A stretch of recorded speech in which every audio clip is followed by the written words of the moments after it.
we are doing something new tonight, live Etsy shop reviews. If you have an Etsy shop and you'd like to get some constructive feedback from myself and the live chat, you have come to the right place.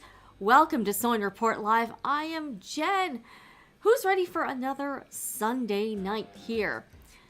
We're going to hang out, we're going to chill, we're going to also have a tiny bit of a Joann update, and we are going to look at some Etsy shops. So if you are here, welcome, and we'd love, again, if you don't have an Etsy shop, we'd love to get your insight so you can help us look at the Etsy shop. So we're going to get into things, but hope everyone's having a great weekend. I don't know about you guys, but man, daylight saving time really kicked my butt. I'm just like, I feel so out of it today, and I was like, Also, I don't know if anyone else is on this same train, but I would like this to end.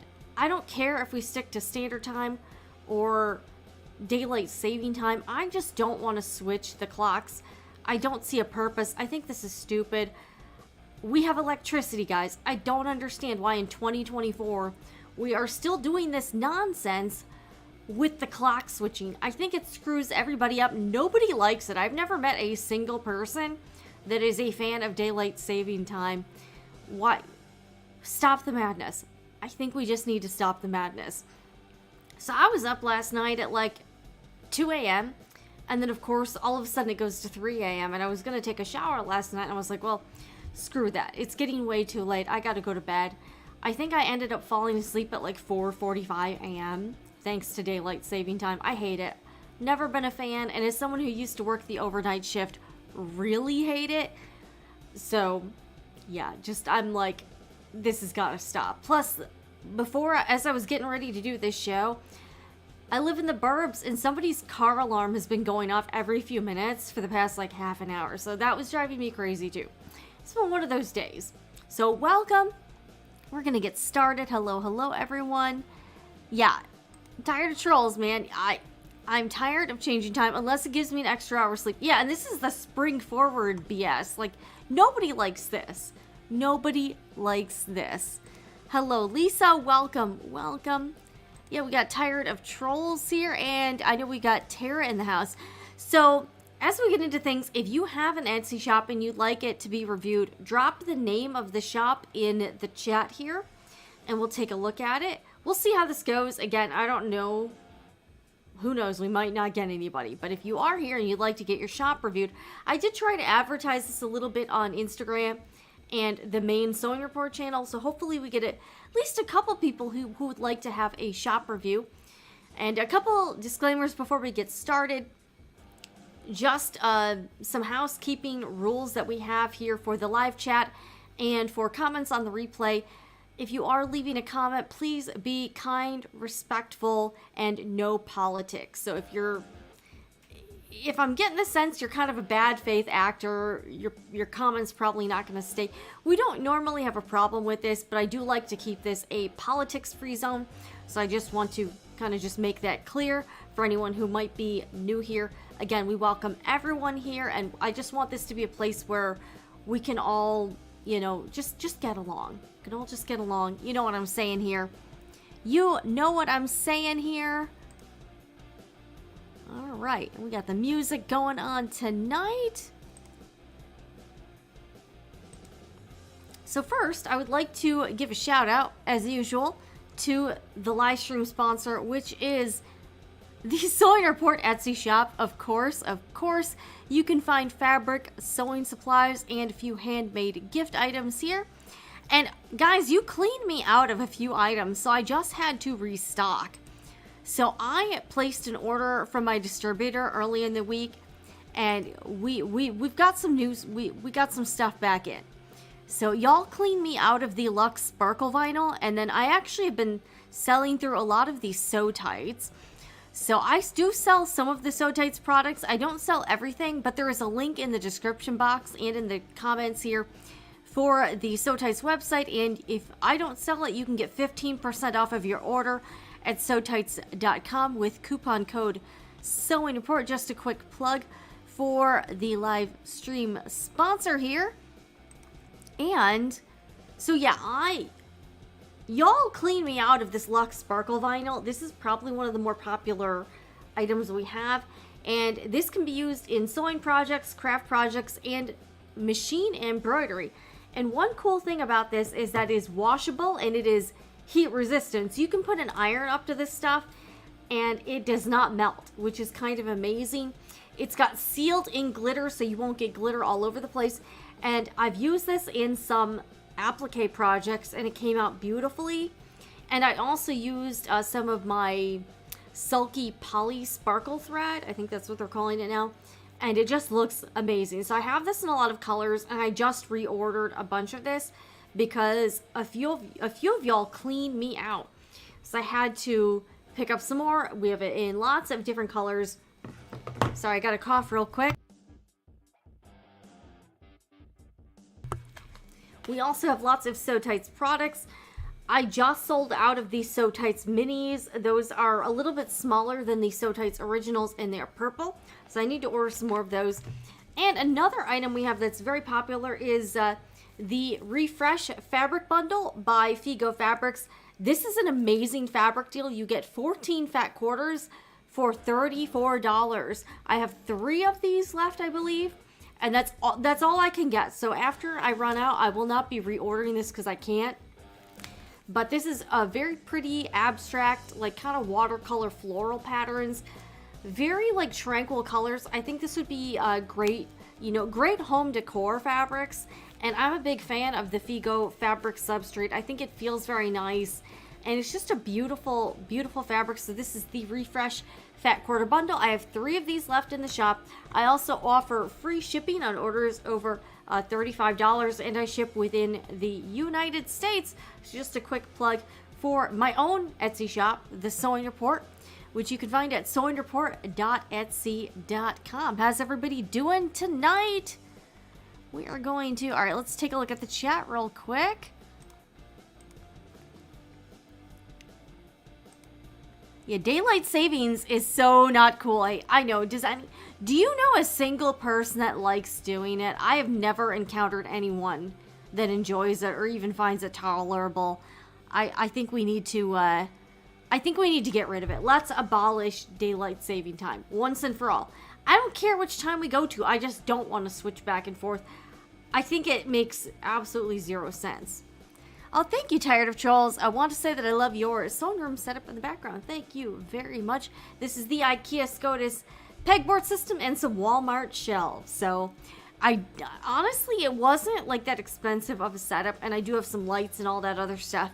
But it's not, it's not ridiculously expensive or anything. This is a fairly budget-friendly setup, if I do say so myself. So, all right, so who wants to be first? Who wants to have your Etsy shop reviewed? Leave your shop name in the chat, and we will review your shop live. So let us know if we got any takers. And again, we want everyone to, this is a kind, I think we've got some cool people here in the chat. This is a fairly healthy community, hopefully.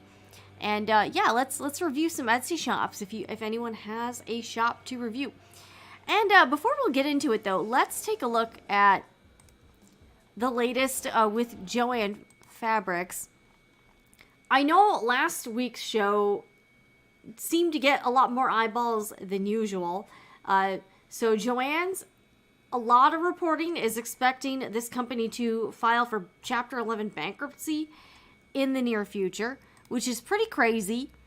And since then, I do want to pull this up because I did a live stream on, was it Monday? Yeah, Monday. And the stock price, guys, is now 22 cents. So at the beginning of the week, it was closer to 24 cents or whatever. It kind of fell off a cliff. Oh, wait, let's one day. Let's do 5 days. Okay, so this is Monday. It started off the day at 40 cents. Kind of fell off a cliff, kind of around 25, 30 cents. Yeah, nobody has high hopes for the Joann stock. So it's now currently at 22 cents as of Friday close of trade, the trading day. So things are not going well for Joann. And again, you see all the articles about the company being on the brink of bankruptcy. We've done a few shows on this, so if you're kind of out of the loop, check out some of our previous shows. But yeah, and you guys have left a lot of comments on the live stream about what's going on. Everyone's like, what is going on? And a lot of you are reporting that you've had some issues at your local stores in terms of the stores themselves or trying to order things. A lot of people have reported some issues. Like, guys, it's just a mess. This whole company needs a complete, 180. They need a makeover. You know, in those 80s movies where you start out with the plain-looking gal or guy, and then, a quarter of the way through the movie or halfway through the movie, there's a montage and they get a makeover, and then all of a sudden they're hot. You know what I'm saying here. Like in Clueless, or in, even in the movie Pretty Woman. Didn't she get a makeover? Or in She's All That, I think that was a 90s movie, because I remember seeing that in theaters. Joann's needs that 80s movie makeover, because things are just not going well for this company. So, I mean, look at the barrage of comments. By the way, thank you to everyone who's been leaving comments. I really appreciate everything. It's just kind of crazy, guys. It's just crazy. So, Joann's has some stuff going on. Yeah, tired of trolls. A friend who lives near Springfield, Missouri says his local Joann's closed this week. Yeah, that's definitely not a good sign. That is for sure. So, we don't exactly know when they will file for bankruptcy, but it looks like everyone's kind of expecting that to happen in the near future. So I'll keep you guys updated on whatever I find out and whatever I hear about it, but that's sort of the latest with Joann's. It's kind of a mess. Kind of a mess. All right, guys, so who wants to have your Etsy shop reviewed? I mean, we can review my Etsy shop. And by the way, just another disclaimer, this is not official business advice or legal advice. This is for informational or in entertainment purposes. Just got to say that for liability reasons. But if you have an Etsy shop and you would like to have it reviewed, drop your shop name in the chat and we will take a look at it. All right. Hello, Jen. Is there a way we can check in advance if our local store is going to close or when? No idea. I would say look for, your local media would be reporting it. I haven't seen a master list of the Joann stores that are, closing. It does seem like occasionally they do that for quote unquote business reasons, but I don't think we're going to get much of a heads up. And most of the store closings that have happened haven't had much, if any, of a advance notice. So I don't know. I really don't know. But this whole thing is, it is what it is, and could they have done things differently? I'm sure they could have. This is also a fairly difficult business climate, so we can't forget that. A lot of businesses, especially with a brick and mortar presence, are struggling right now.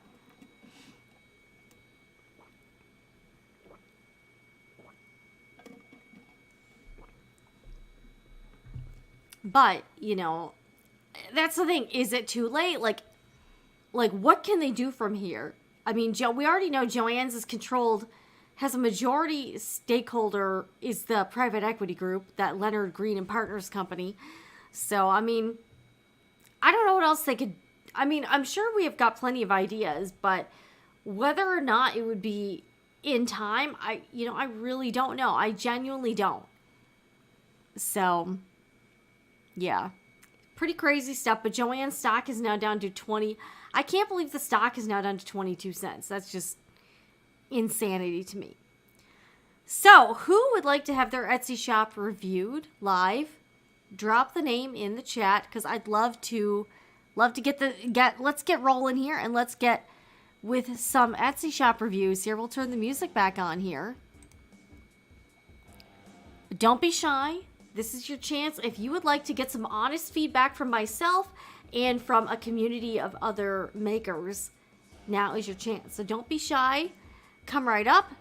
And heck, we can even kind of review my shop too. So we can kind of start off there.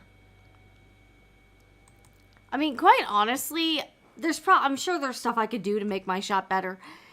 I know that they always tell you to focus a lot on the SEO. I probably do an okay job on that, but not perfect.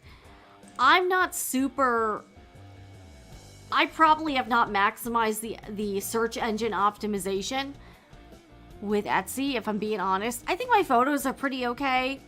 I have 75 items right now, so I mean, I have a decent amount of listings.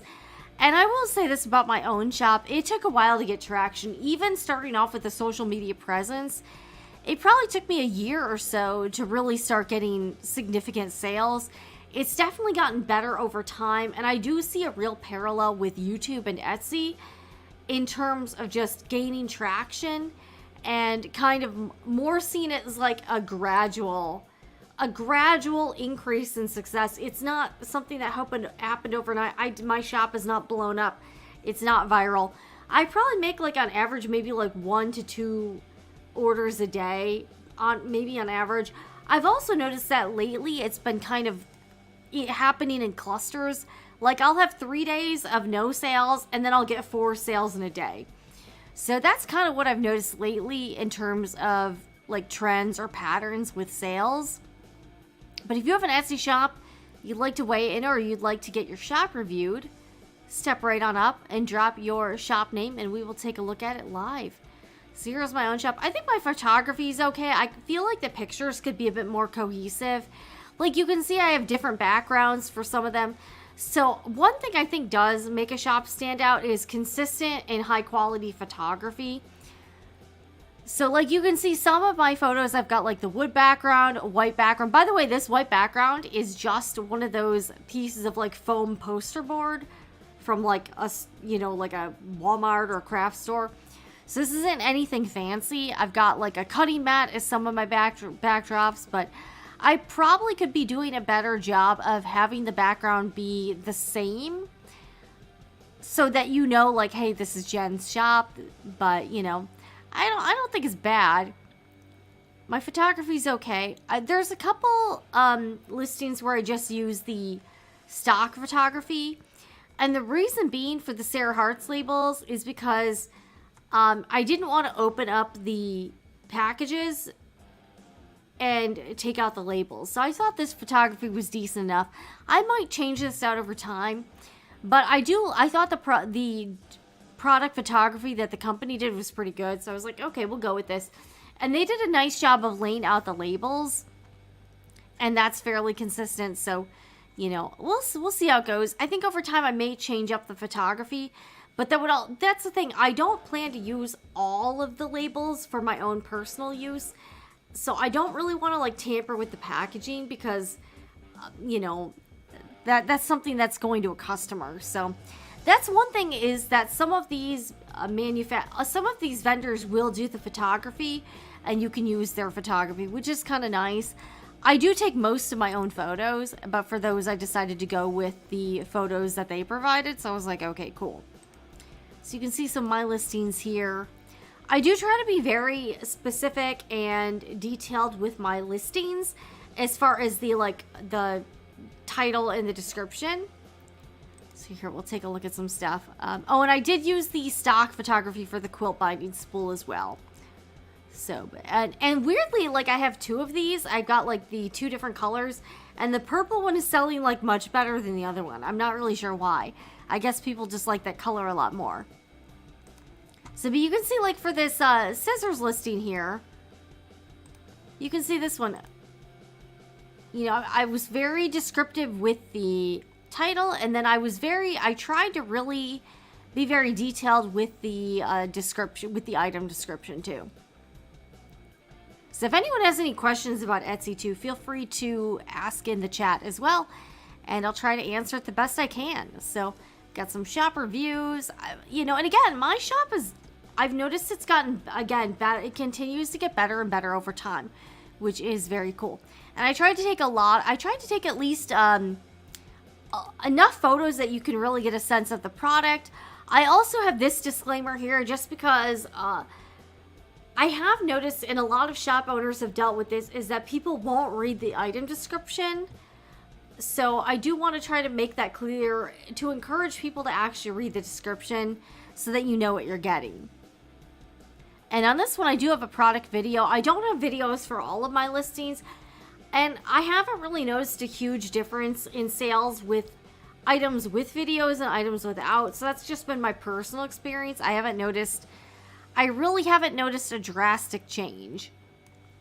So, but if you do have an item that you think would be better helped with a video, then do a video. Like, again, if you need to show how the product works or try to show, if you feel like a video would really add to the information, then a video is definitely a great idea. All right, let's take a look at some of the comments here. All right, I agree with you about having a consistent background somehow. It's just more aesthetically pleasing. Right. Yeah, and that's something that I could improve. And again, I'm I guess now roasting my own shop. That's something that I could probably do better. The other thing too is that it takes a lot of time and energy to even do all the product photography. Like, this is kind of marketing the product. So it would take a lot of effort for me to retake all the photos. So that's why I haven't. But again, maybe every once in a while I will update the product photography. Well, thank you, Nancy. Just to be clear, I don't think it's bad, but that's something I could probably do better, right? Is just have a cohesive photo style. Like, you should make it so that when people see a photo of the product, people instantly think it's you and associate it with your shop. All right, GT says, I found your channel trying to find other Etsy options because just before the pandemic exploded, I closed my Etsy shop because the fees increased and I'm not completely sure to return or try others. That's a tough question. Etsy has definitely increased the fees. Now it's, I think, 6.5%. Plus they charge for like a listing fee. They charge a transaction fee just for the processing the payment. So they do take a chunk out of your sales, and that's something to be mindful of. And it is tough to figure out whether or not it's worth it to maybe do your own website or go to another platform. Like, I know Michael's has the marketplace. I signed up, but I found it so confusing. I haven't actually set up my shop there yet. The other thing is, people don't seem to be using it. I'm going to be real. Customers don't seem to be using the Michael's marketplace from what I can tell. I think there's a lot of confusion around it, and yeah, I'm not sure about that one. I have only bought a few items from Etsy, but once an item looked like it was opened, used, and I reached out to the seller and she directed me to Etsy help. Wow, that's okay. Wow. And neither held each other accountable. That's okay. Yeah, that's kind of insane. Because Etsy has nothing to do with whether or not your product looked like it was used or not. And that's why I don't like to tamper a lot with items that I wouldn't open this and then put it, use it and put it back. Like, I wouldn't feel good about selling that. So with items that I'm going to sell, I don't, especially with like the prepackaged items, like, I'm not going to use these and put it back. Like, that would be crazy. So the items I photographed for the Etsy shop are items that I used. I didn't sell them. Like, I used them for my own personal use, and those are not items that I listed for sale. So like, I originally used my own personal sew tights for the product photography. So that's why when I'm using the generic photo provided by the vendor, it's because I didn't want to use the items I was selling, So I don't know. That's just me here. Oh, thank you, JT. I included your Sewing Report shop as another of my online options to get supplies and fabrics. Thank you very much. I appreciate it. And yes, you purchasing from my Etsy shop helps me to run the channel, because this is another stream of income I have. And that means I don't have to rely as much on things like video views or even things like sponsors or other types of stuff. I also do some affiliate links. So there's that.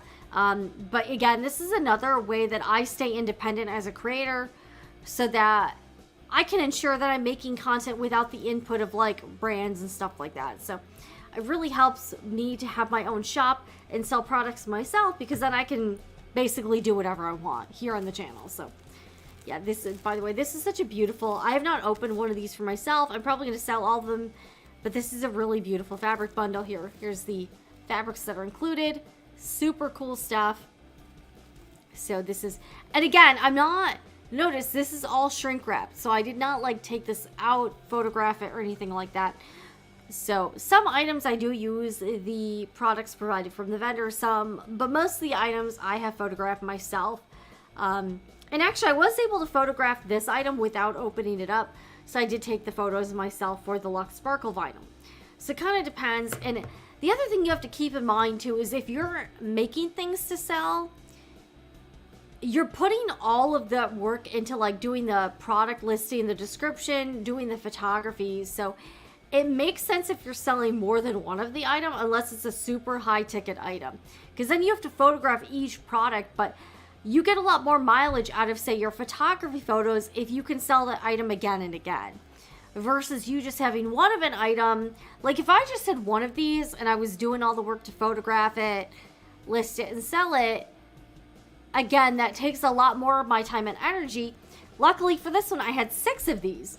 So it makes more sense to invest in marketing in terms of like the photography, the listing, and all of that other stuff if you're selling it more than once. So that's what I try to do is, like, again, I've sold a lot of these sew tights and I only had to take the photos once. I only had to do the listing once. And I can keep selling these over and over again because this is a reorderable product. Let's take a look at some of your comments here. All right, yes. And again, we need somebody. You want to be the first person, step right on up. Drop your Etsy shop name. I would love to look it over, give you constructive feedback, maybe some help. If you have an Etsy shop and you would like to get some again, it is worth what you paid for, but it is free. So if you'd like to get some free feedback, this is your opportunity here. I'm going to get some water real quick.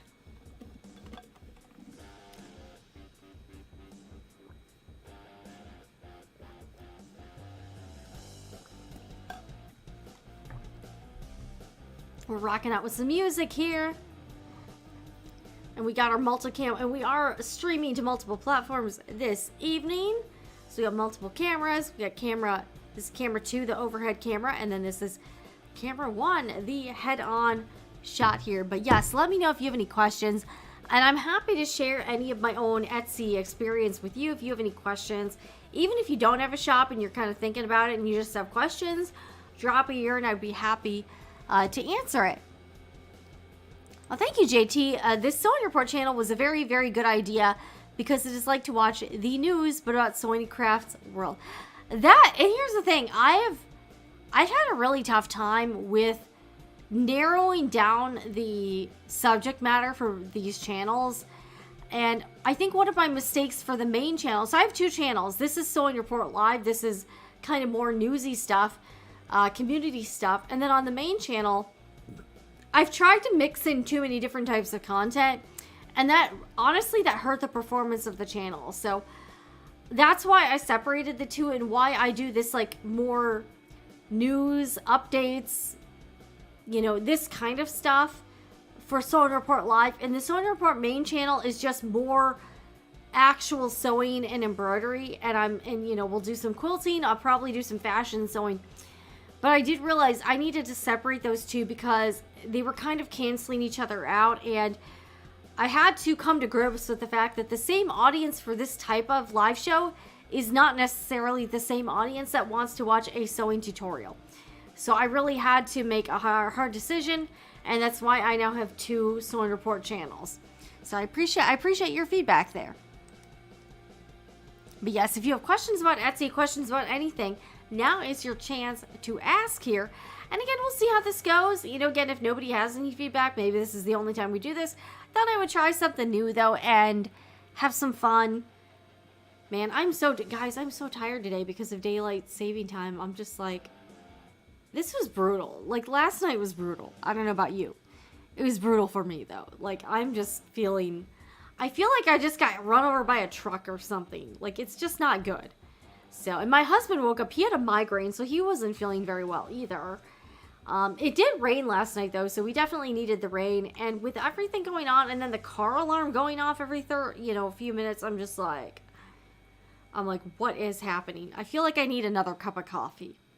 So we'll hang out for a while. Again, hopefully, somebody please, if you got an Etsy shop, drop the name of it. We'll take a look at it. Plus, it's promotion for your Etsy shop, so always a good thing. And maybe you can get some help for your Etsy shop here. Let's see if anyone hit me up on Instagram. Let's see here. We'll see. I did post about it to advertise. Let's see here.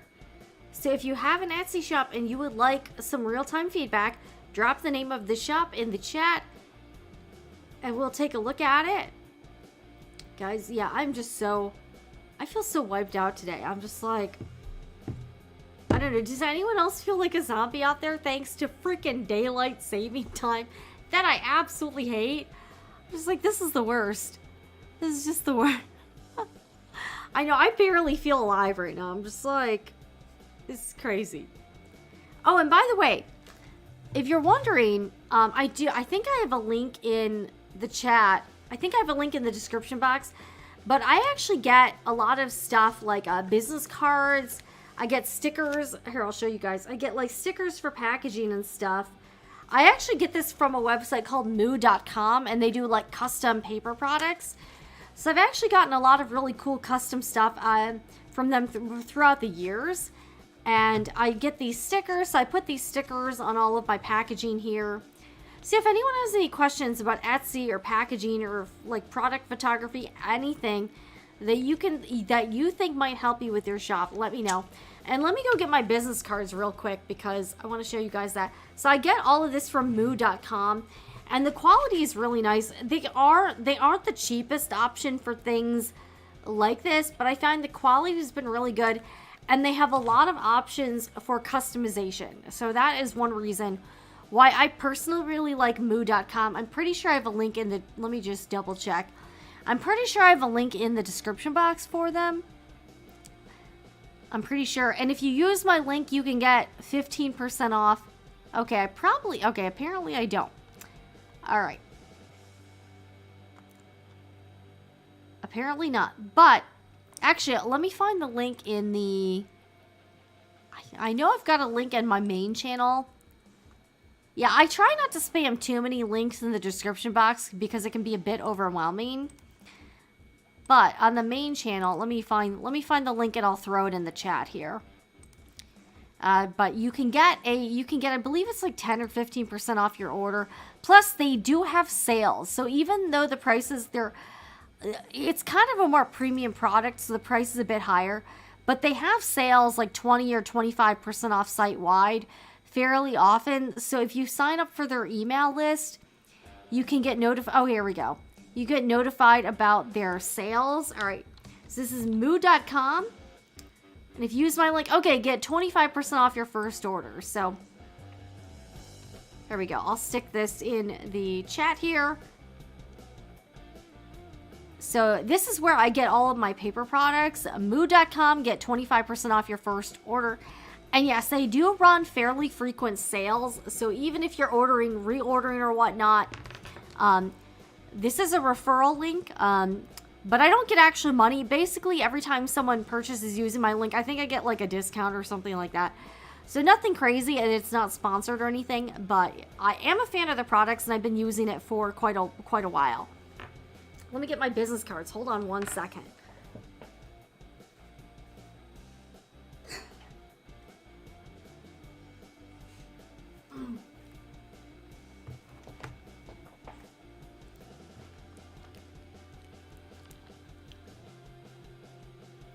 Okay, so I've got a couple other things from Move.com.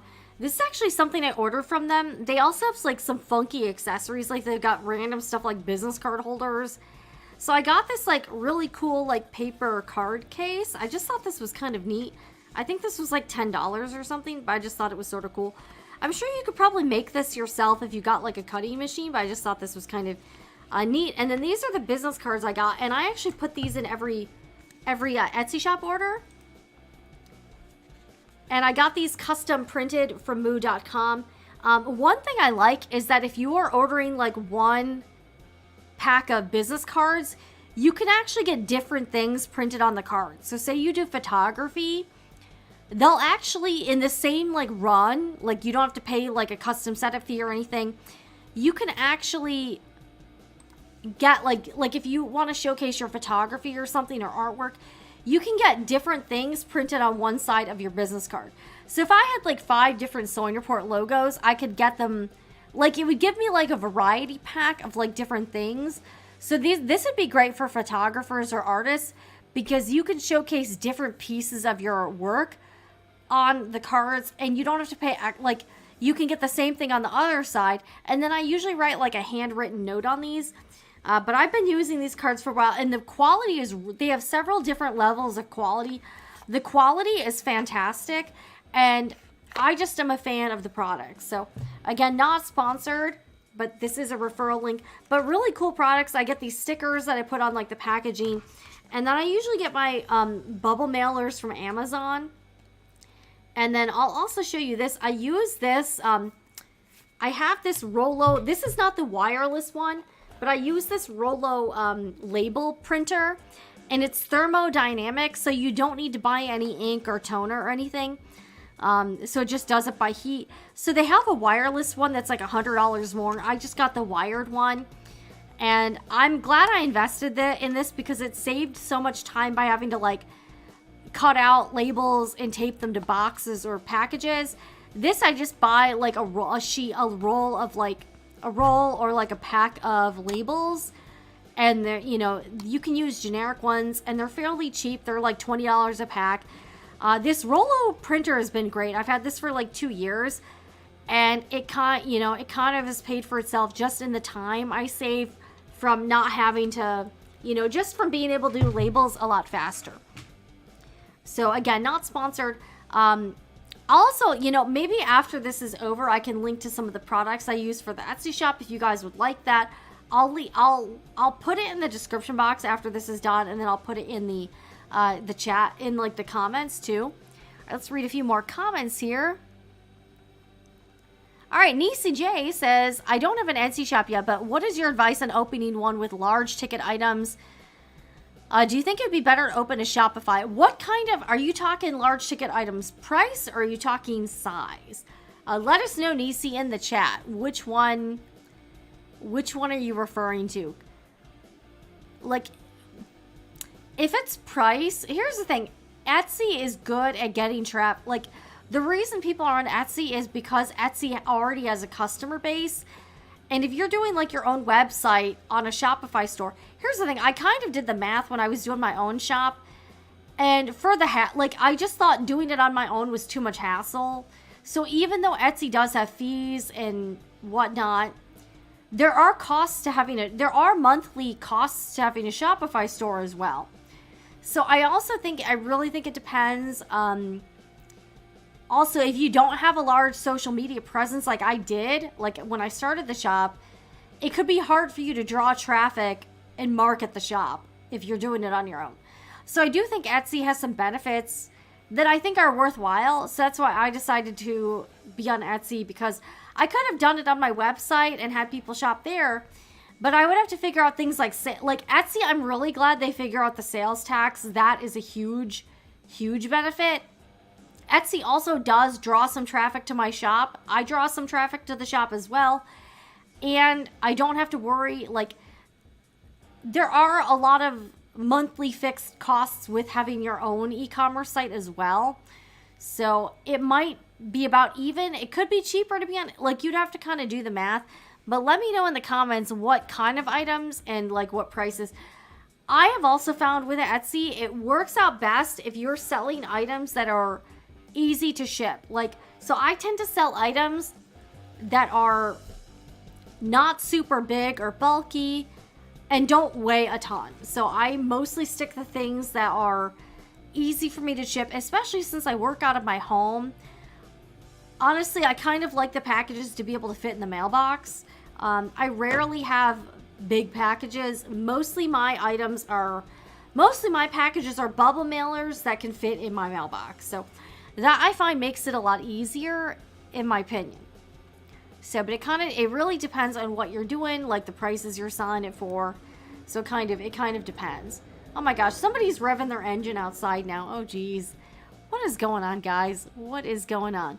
But Nisi, let us know, like, big ticket, do you mean large and bulky, or do you just mean expensive? Because that would make a difference for like what I would tell you.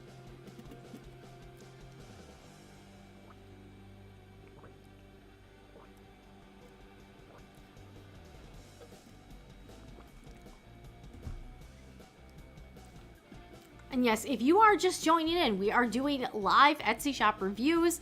So if you have a shop and you'd like to get it reviewed, drop the name in the chat and we will take a look at it live and provide constructive feedback. And, you know, just if you have any questions about the shop, or if you just like to know, hey, and this would be a good way for you to get like a free focus group, basically, of, you know, people who can tell you what they really think. So we're having fun. We are hanging out tonight. We are multi-streaming here, and I feel like a daylight saving time has kicked my ass. I'm gonna be real. I need a cup of coffee. I just need a cup of coffee. Like, I'm just like, I don't know if anyone else feels out of it today, but this day is not my friend. I also do not know why we're still doing daylight saving time. This makes zero sense to me. So, and yeah, if you have questions about Etsy, or if you just want to, you know, kind of do like a pick your brain. Here's the thing. A lot of people reach out to me and have questions, and they don't show up for these live streams where I do answer questions. So if you would like me to answer specific questions, this is your chance. I'm here. This way works for me, and this is sort of like open hour. So you can ask me anything. You can ask me about the channel. You can ask me anything. Okay, Nisi says, mostly priced. I've started making prom dress, flower girl dresses. You know, I would say, I would say here's the thing.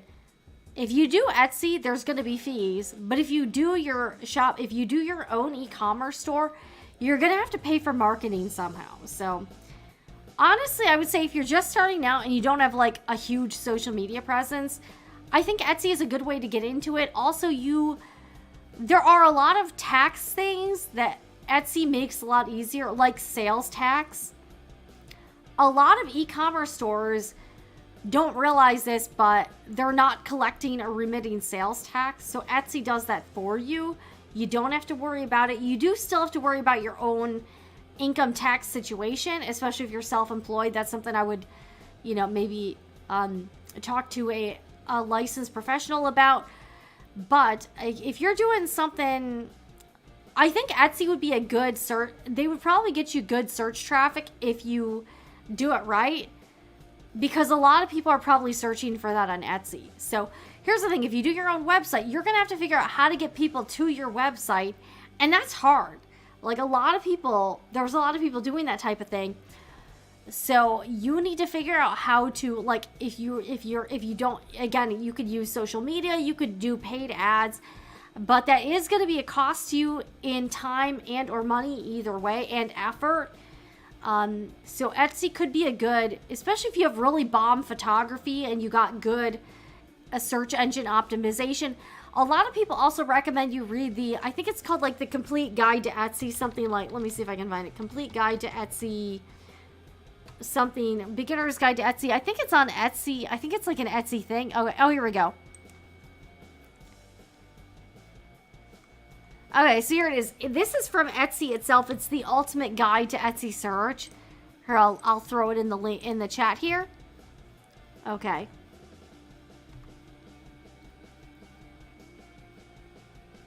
So this is from Etsy directly, and it's good because it really lays everything out. So a lot of people don't read this, and I would definitely recommend doing it because it kind of helps you figure out how Etsy works as a platform and figure out like how to do your listings, all of that stuff. So it's very helpful. Okay. All right. I don't have a social media presence. That's why yeah, definitely. If you don't have a social media presence, honestly, it's going to be hard for you to get traffic to a website nobody knows about and you're going to have to deal with all of the business stuff that Etsy takes care of. So I do think that Etsy would be helpful to you if you have no online presence to begin with. In fact, I had a fairly significant online presence, and I still find Etsy to be like the easiest, most hassle-free way for me to do things. So that's why I'm still on Etsy and don't do my own shop here. All right, Nancy says, I don't have an Etsy shop, but if I did, it would be so valuable to have it reviewed here. I'm surprised you don't have it. I know, guys. Come on. If you got, and I tried to advertise on Instagram, but that's the thing. This is free. Like, you basically get a free focus group. You know what I mean? It's like a free business session. So come on, guys. If you do have an Etsy shop, throw your shop name in here. Let us review it. This will also kind of gauge to me, like, what the interest level is. So, like, if I get a few people doing it, I'll do it again. If I don't, then I probably won't. So this is your chance, guys. I get a lot of people asking me privately for help. And then they, like, that's the thing. They don't come to stuff like this. So that drives me kind of crazy too. All right, Denise says, I agree. I don't care for messing with the clocks, and the time change leaves me out of sorts. Plus, there's always one clock in the house that never gets changed. I know, right? And I did change the clock on the stove and the microwave, so I feel like I did something. Yeah, Charlene says, I like Etsy, eBay, Mercari because they collect exactly. You don't, like, there's so many, like, things like that to worry about, and those platforms take care of it. I also do sell on Mercari. I've not sold on eBay much, but at least they kind of take a lot of the, like, business. They take a lot of the headache out of it. So that's why, and that's why they charge the fees, you know? Yeah, I'm a big Mercari fan for shopping too. I've sold a lot of stuff, like, again, household stuff I've used on Mercari. I've sold a lot of my old, like, handbags there. And I find it to be a really good place. I personally like Mercari. I think Poshmark is very confusing, but Mercari is like my jam. Yeah, Charlene, if you've got an Etsy shop and you'd like to drop a link, let us take a look at the shop. Let us take a look at it. But yeah, that the Etsy seller guide can be really valuable.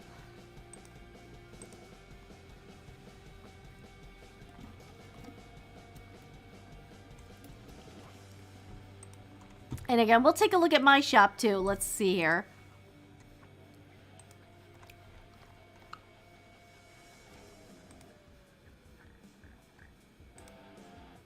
And if you haven't already, I'd really appreciate if you're enjoying the show, hit the like button on this stream and subscribe to Sewing Report Live, where we do a live stream every Sunday night at 6 p.m. Eastern Time. We have fun and we go over what is going on within the sewing community here. So this is my own shop, the Sewing Report Etsy shop, and also the sponsor of this live stream. I sell sewing supplies, fabric, and a few handmade items. And I'll be real, the handmade items are probably the fabric and the handmade items are probably the slowest movers. So it's just, again, just something I've noticed. And I've learned a lot by doing it. I'm glad I've opened the shop. I think it's taught me a lot. And I'm really glad I do it. I enjoy doing it. I really, truly do. Because I've learned about, like, consumer behavior and, like, about running more of a sewing e-commerce business. And I've kind of learned, like, what people like, what people don't like. It's been really great for me. Yeah, oh, my car clock. I guess we'll have to figure that out. I don't know. We'll have to do that. Yeah, I forgot about the car here. eBay closed my account for life. They didn't give me a good reason. Oh, boy. All I did was change the password because of years of not being active. I forgot the password. There are not options for me. That is super crazy. And that is one complaint I have about all of these platforms is something catastrophic could happen to your account and you have, like, no recourse. Like, again, if my YouTube channel got deleted or something, I wouldn't even have a person to talk to. It's super nuts. So that can be a little crazy. Lisa, oh, that's all right. Sorry, just dozed off. No, the show time change. Yeah, I know. The time change is terrible. Let's be real. The time change is not fun at all. Not fun at all.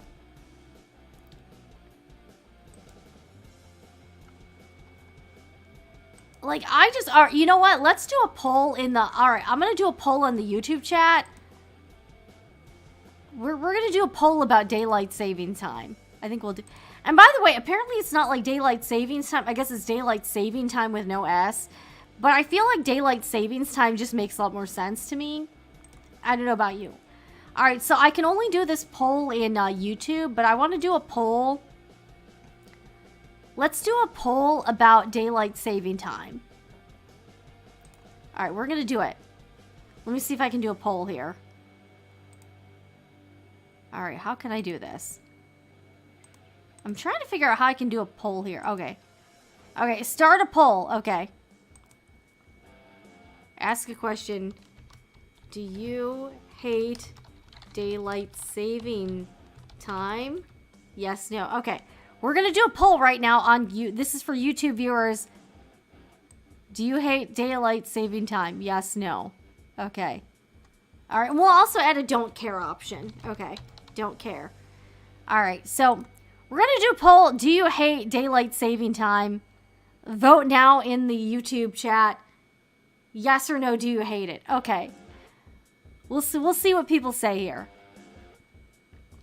I'm not a fan obviously I'm not a fan. I've always hated it. I think it's that's the thing. I feel like it was meant for like the time where people had like oil burning like oil lamps and no electricity. But now that we have electricity, like come on. Why are we still doing this madness? This is what, like, why can't we just stop doing this? All right, Miss Kitty, if you'd like to have your shop reviewed, we'll take a look. We'll give you some ideas. You can ask questions. If you'd like to do it, drop the shop. We will be kind, I promise you. We're not trolls here. We can review. And also, if you want to get some ideas, maybe people... That's the thing. This community is very helpful. We'd love to give you some ideas, some feedback, and, offer you some help. If you're just starting out with your Etsy shop, let us know. We'd love to review. Yeah, I'm not a farmer. I don't even garden. I don't need to maximize day. Yes, nobody needs to maximize the daylight with the time change. Like, I don't even care which one it is. I just think we need to, like, not switch around. Let's not do this madness. Let's not switch around. Just keep it the same all the time. This is driving me nuts. Last night was brutal for me. Like, I just felt like I was very out of sorts. It was not fun.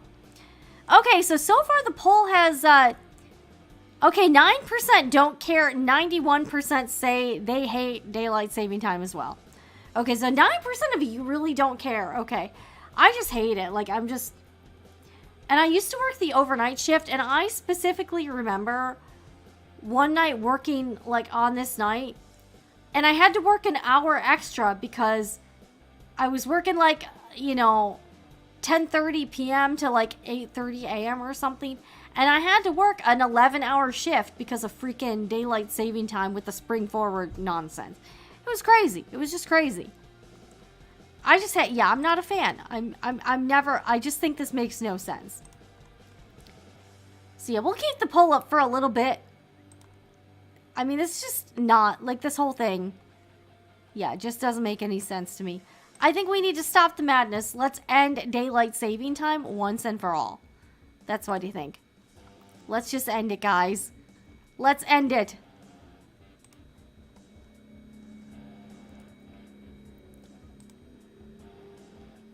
Alright, keep it the same as daylight saving time. That way kids can play until 9 p.m.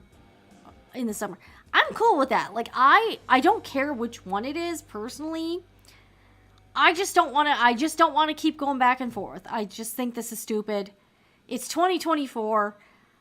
Let's see how did daylight saving time start? How did daylight, who can I blame for this? I think, wasn't it like Benjamin Franklin or something?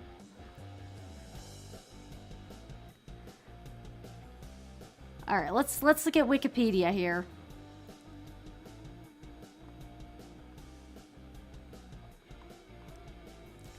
All right, how did this nonsense begin? Yeah, Arizona, because that's what I noticed about Arizona. They don't do it. I think there's one other state that doesn't do it too. I forgot what the other state was, but like we should all just not do it. We should all just not do it. Let's just not do daylight saving time. Who can we blame for, like, who can I be upset at for doing this? All right. Let's take a look. Daylight saving time. Yeah, I'm like, how did we start doing this? All right, history. Ancient civilizations adjusted daily schedules in the sun more flexibly than DST does, often dividing daylight into 12 hours. Also, I guess this was also before they had alarms and stuff, so you know what? That does make me wonder, like, how did people get up early without alarm clocks? I don't know. Like, did they all have roosters? I don't know. So Benjamin Franklin published a letter suggesting that the Parisians economize. So this is about, like, economizing candles? Come on. We don't. Who uses candles for light? Nobody. All right. Okay, so Canada was the first city in the world to do it in 1908.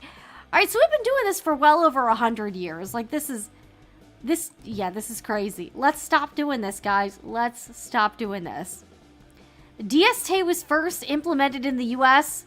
in 1918 as a wartime measure during World War II to conserve energy resource. Yeah, like, again, we don't need to do that anymore. We're not in World War II and we have electricity.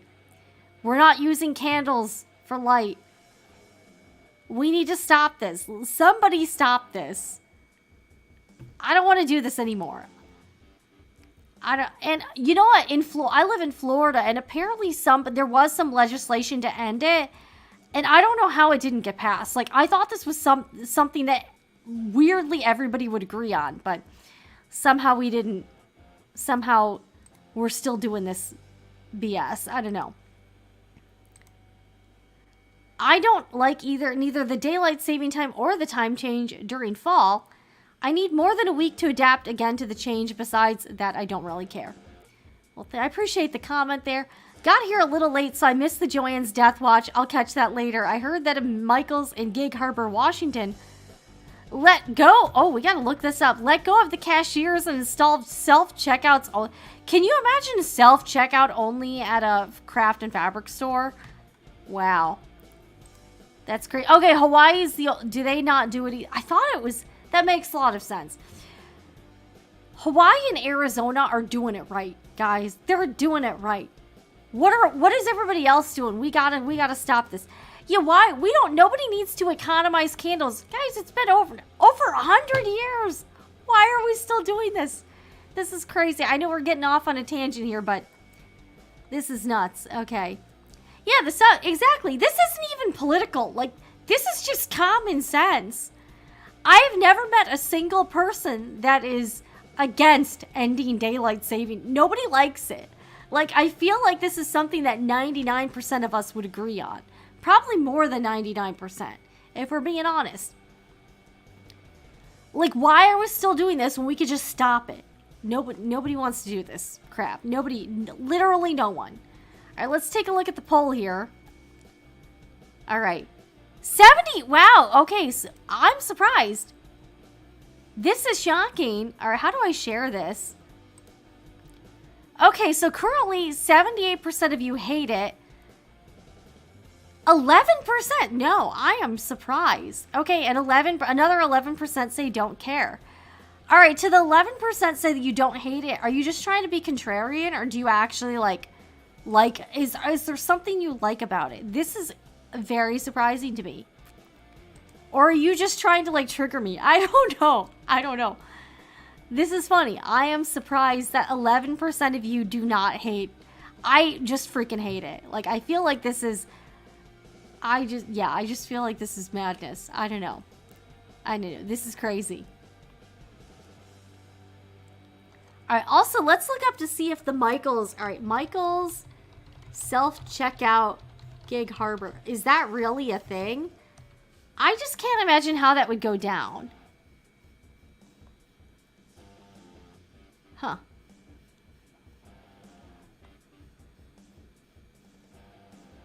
Oh, wait. Oh, somebody posted something on Instagram. All right, let's see.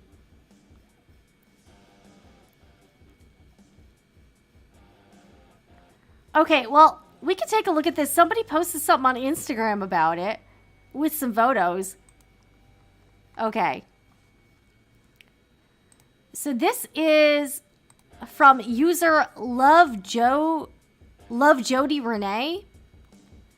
Shout out to Love Jody Renee. Within a few months of being here last time, Michaels has gone fully self-checkout. This is where the term sheep comes from, how willing people are to accept everything that's presented to them without question. I have lots. Why is there staff milling about the checkout area to help people scanning their items when they could be behind the counter making it effortless and an interactive human experience? Why am I a paying customer as well as part of the staff now? I asked a guy who worked there, why am I doing your job? Why am I being recorded? Where is the footage going? And why is there no notifications that I'm being recorded? And why do most people not ask why they're being recorded? Okay, they're clearly not a fan of this. You have to understand the ignorance and audacity of corporations to all now head down this direction of having paying customers and also have them do the work themselves. That's a good question, Jody Renee. I'm paying for the items in your store and also checking them out. The computer doesn't engage with me or talk to my son. It doesn't say thank you, see you next time with a smile, or Merry Christmas. Maybe it does on the screen, but I didn't hear or feel anything. That's the non-human experience. That's where all these roads lead. Wow, I was so mad, and to make a point, I returned all of the items 20 minutes later. This brought me to the only cash area with a human who was clearly cheering for me as she gave me specifics about who to reach and how. So clearly that employee was not a fan of that, I guess. The manager said they don't have a say. She also said, good question, and said she didn't know about the privacy info with regards to the video while scanning in her own store. This is a big deal, people, and everyone's silence and going along is exactly why things keep unfolding in this direction. People have the power and not, if you go ahead and scan while being recorded, while not saying anything. Huh. I never use the word sheep, and this is exactly what it means. Corralled into everything and everything without any questions until everything looks different and you wonder how you got there. All right, so is she at the one in Gig Harbor? Oh, so this is in November of 2023, so a few months ago. So here is the self-checkout here. Okay, and this does appear to be a Michaels craft store. All right. Very, very interesting. Hey, thanks for the heads up on this story. I mean, I guess this is automation in action, huh? This is automation in action. Wow. Also, like how, I guess it would work. I guess they don't really sell fabric there too much, so they don't have a cut bar or anything. But, you know, hey, the company is like, hey, how can we save some money? We'll invest in these self-checkout kiosks, and we need fewer employees. So I wonder, do you think Joann's going to go down this route? We've already seen this. This is at a lot of other stores. It's at Walmart, Home Depot. I think I've seen this at, I feel like I've seen this at Target, maybe. I've seen this at a number of big stores. So also you got McDonald's with the kiosks and like ordering through the app. So there's a lot of that going on. So, I mean, this is not unheard of. This is definitely the way we're going here. JT says, I don't like stores with only self-checkouts or virtual assistants because they cannot solve all the issues. It's turning into a nightmare when you can't find humans to help. Good point. Hello, making your dreams come true. Welcome to tonight's stream. I shop online and always use self-checkout if I go in store because I don't want to talk to store clerks. Yeah, some people like it. Some people hate it. I'm okay, but I often run into a lot of problems with the self-checkouts. Like it's not recognizing items or whatever. It gives me an error. So that can be kind of frustrating if you have problems with the self-checkout.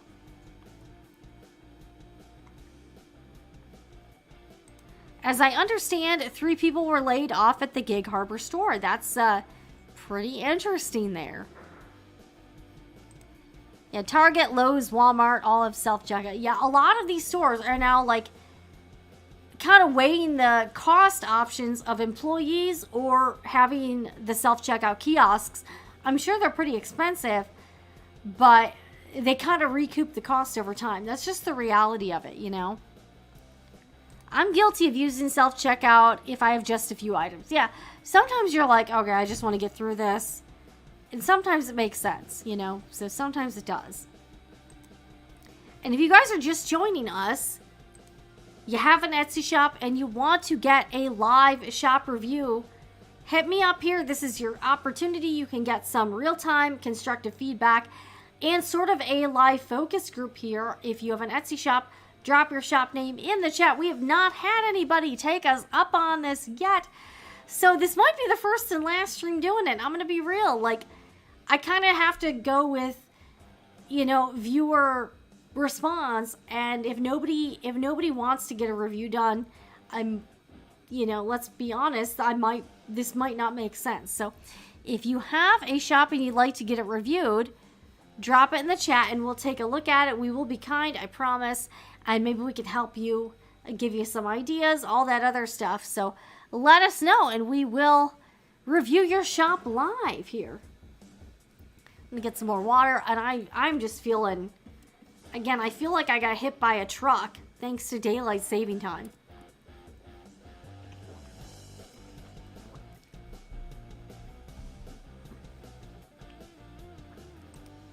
All right, let's take a look at the poll here.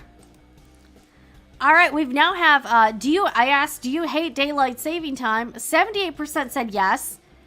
9% say no, I am shocked. And 13% don't care. I'm actually pretty surprised. I was expecting to be like 100% yes. Because I have never encountered anyone that actually likes daylight saving time. Never. I don't think in person I've ever encountered anyone that likes it. All right, I'm going to mute myself while I cough real quick.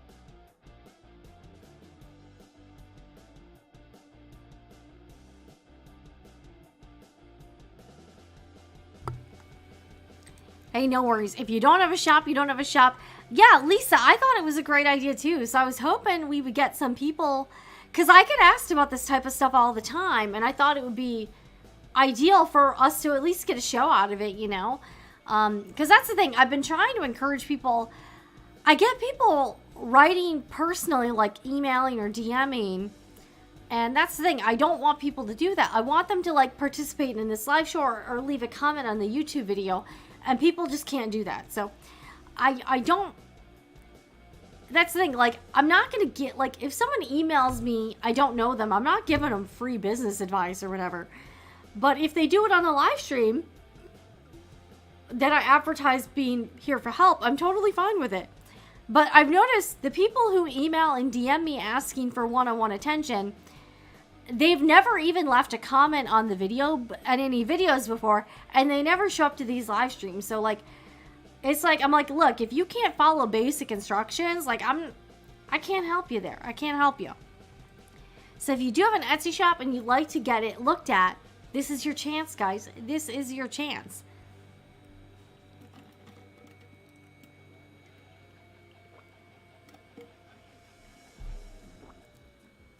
But either way, we can have fun. I can talk about anything, which we are. So if we don't, no biggie. But I want to try to help people. But it also, like, people also have to show up, you know. People have to show up, you know. But I'm happy to do it. Let me see if I can find some more information on the Michaels self-checkout. All right, do Michaels stores... Ooh! Okay. All right, somebody with Michaels posted on LinkedIn. Oh, here we go. Oh, yeah, here we go. We found some info here. By the way, thank you for the story suggestion. All right, we got some stuff here. We got some stuff. All right, so this is somebody, this is posted about 8 months ago by Ashley Buchanan, the CEO of Michaels. If you visited Michaels lately, have you tried our new state-of-the-art self-checkout machines? Our goal was to make these as simple and intuitive as possible, and I'm proud to say our remarkable tech team achieved that goal. Our self-checkout experience was developed, coded, and designed in-house with the intent of making them so easy to use, even a kid could do it without needing assistance. With the speed, ease of use, and phenomenal customer reaction, I am confident our self-checkout experience will continue to be a benefit to our brand and growth, and I'm excited to roll them out across Michael's stores. All right, here they are, guys. Oh, wow, look at this. People definitely had some strong opinions on LinkedIn. Wow.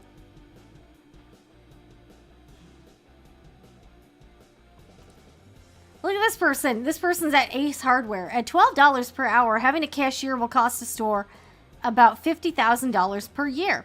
Is it worth it? You will save $50K, but lose out on rewards, customer service, inventory health, and shrink will increase. That's a good point, because it does seem a little bit easier to shoplift with the self-checkout stuff. Let's be real here. Cashiers drive additional sales. Cashiers completely drive all fundraising events. This small savings will have a slow, devastating effect on results unless you feel that you have become unable to find and train a cashier program. Very interesting. This person's a district manager at Ace Hardware. Do you think he's right, wrong? What does everybody think here?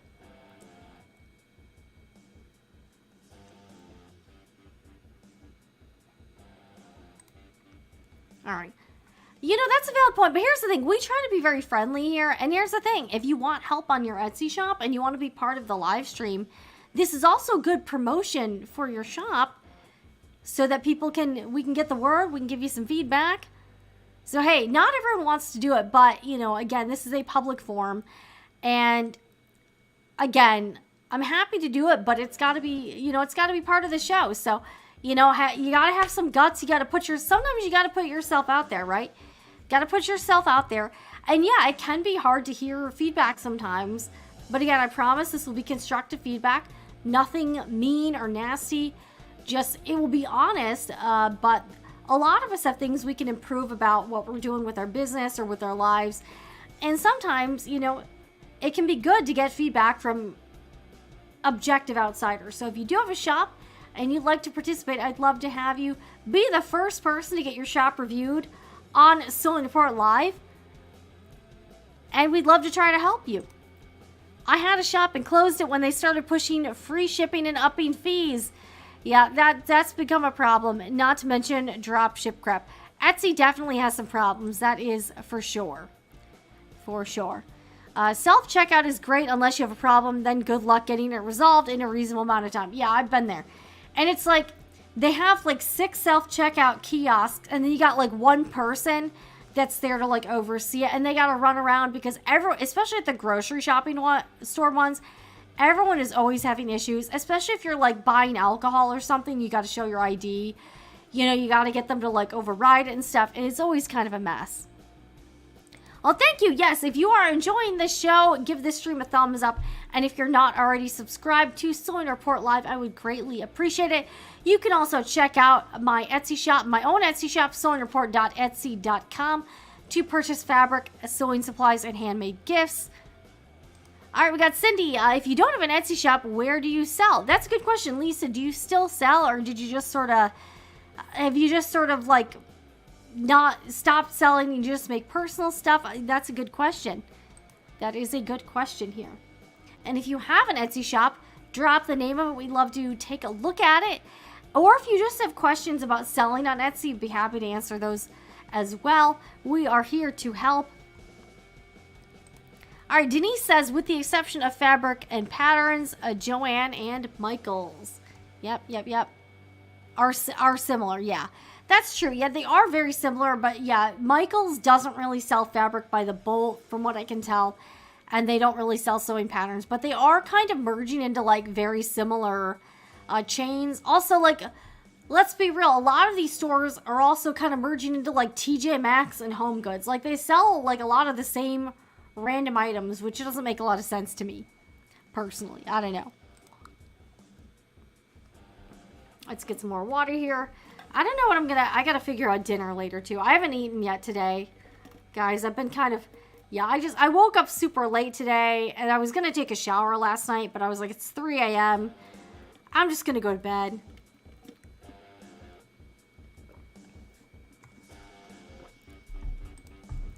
Denise, that is a good question. Let's take a, let's look it up. Is Michael, I don't even know what Michael's stock is.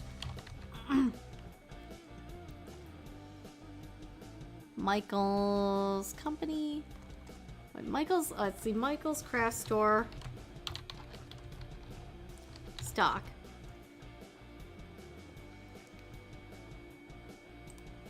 All right, so it's MIK. Let's look that up here. MIK stock. Why isn't it coming up just on Google? That's okay. Huh.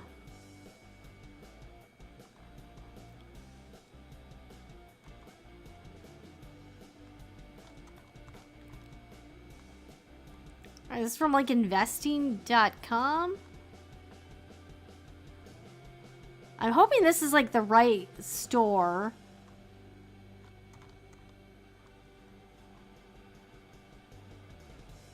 Is it the Michaels Companies? I'm just double checking to make sure this is the right.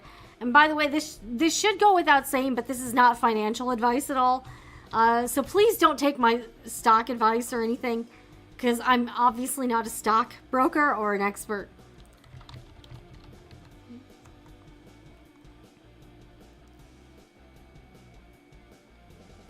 Okay, yeah, it does look like.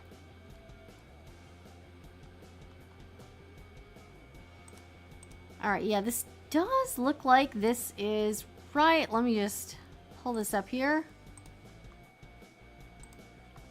Alright, Michael's debut. Okay. Alright, here we go. Investors. If you wish to access our private data site, please complete this form. Let's see, news.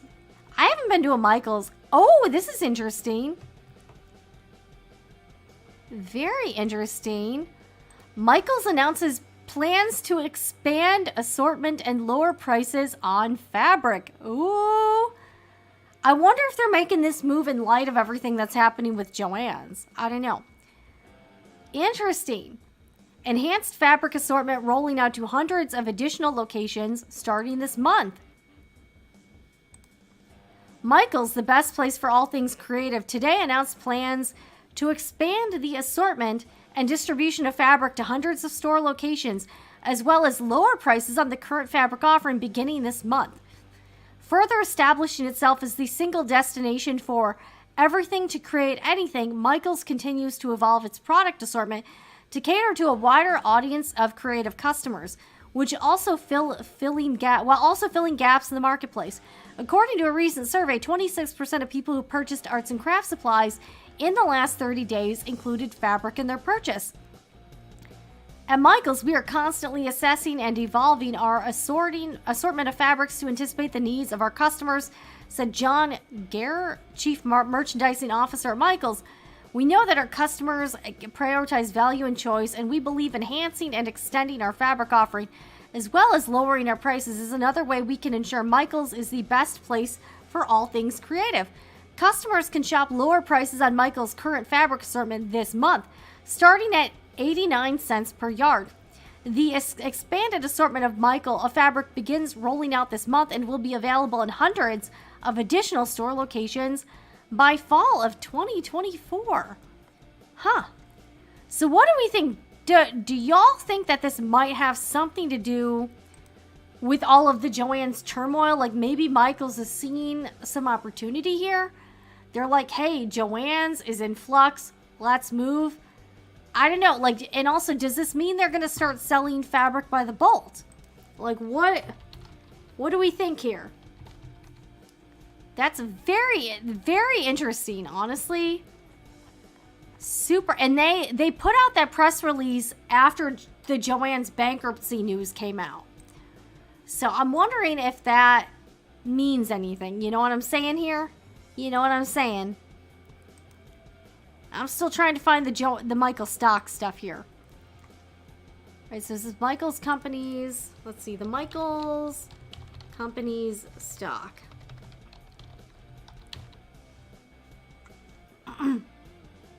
It keeps bringing up Blackstone. Is it owned by Blackstone? I don't even know. I'm really confused. Let's see, mixed stock. How can I just look up stock? Well, let's see, look up stock prices. Let's see here. I'm just trying to look up stock prices on Google here. Not too difficult, right? Stock prices, MIK. Oops, okay. Brought up Meta by mistake.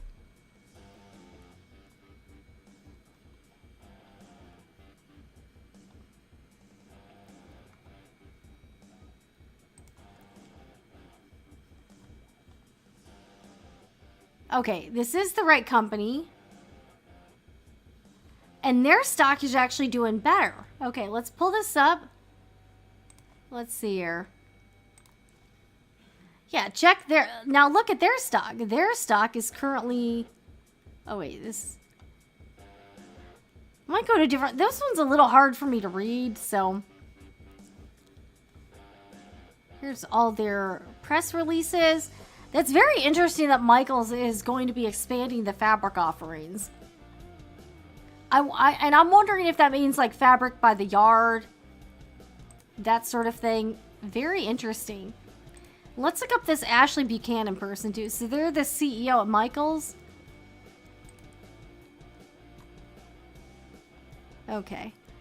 Alright, let's I'm gonna go to a different stock thing because I just find this a little hard for me to navigate here. Hold on a second. Michaels Craft Store stock. Guys, I'm just trying to find a website that's a little... Okay, oh, here we go.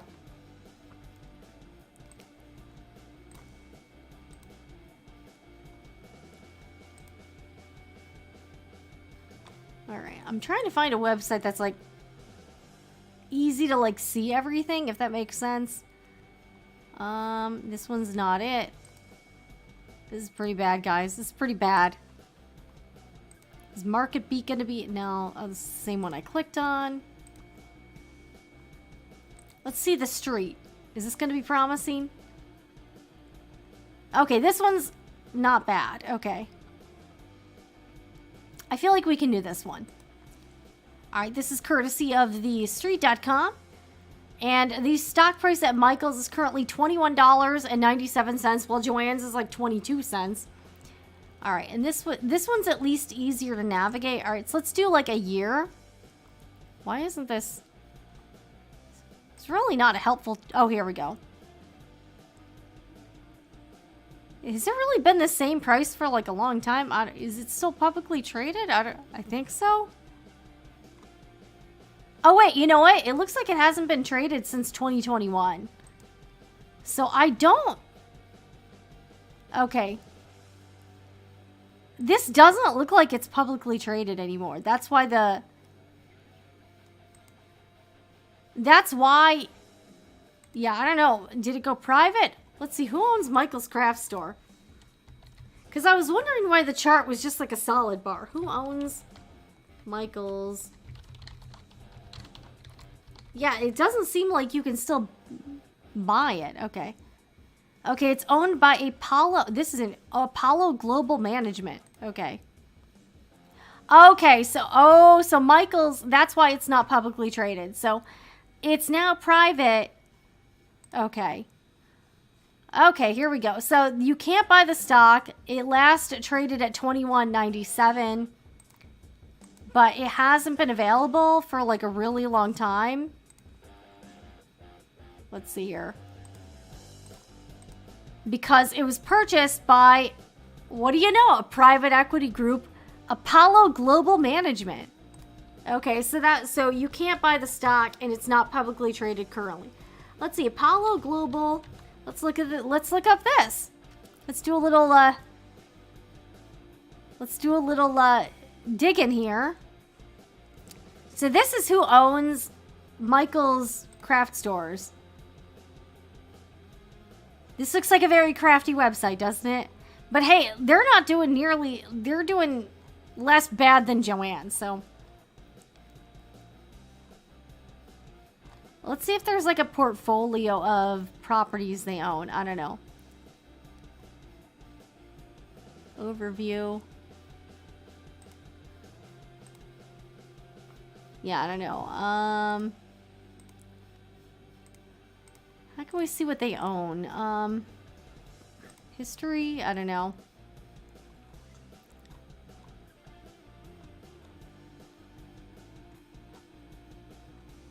Alright, let me make sure I'm looking at this right.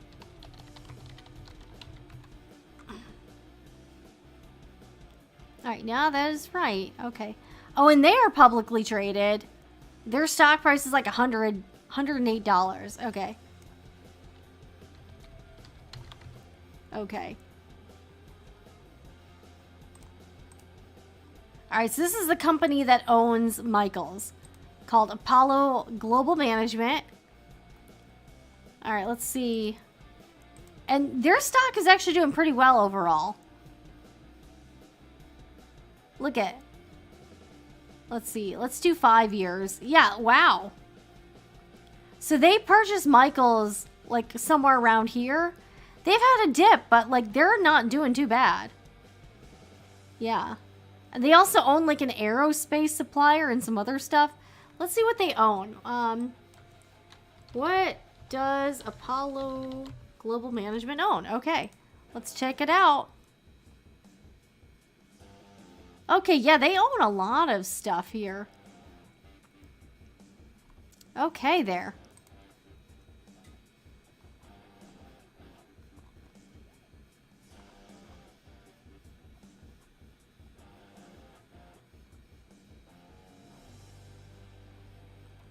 Wow. This is a lot of stuff here. All right, so clearly they own a lot of stuff here. Interesting. All right, let's check out some of the comments here.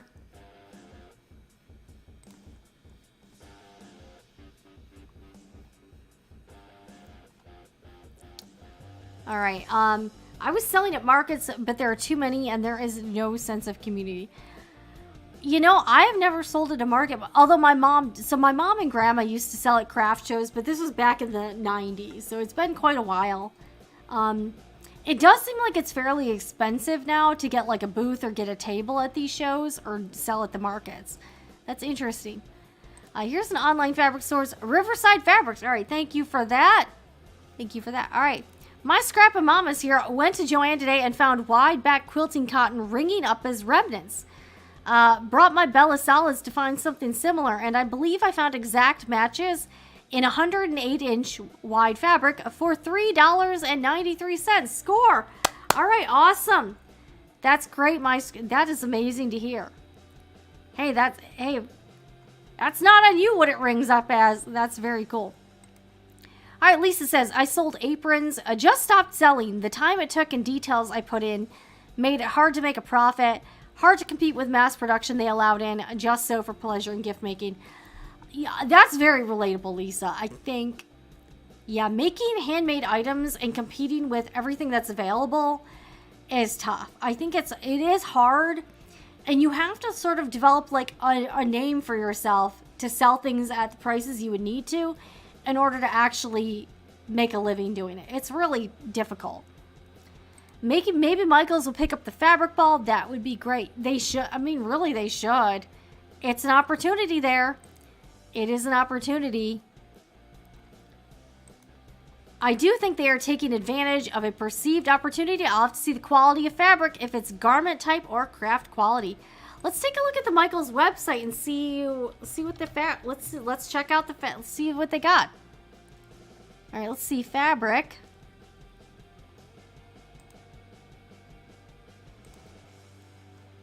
All right, guys, they have.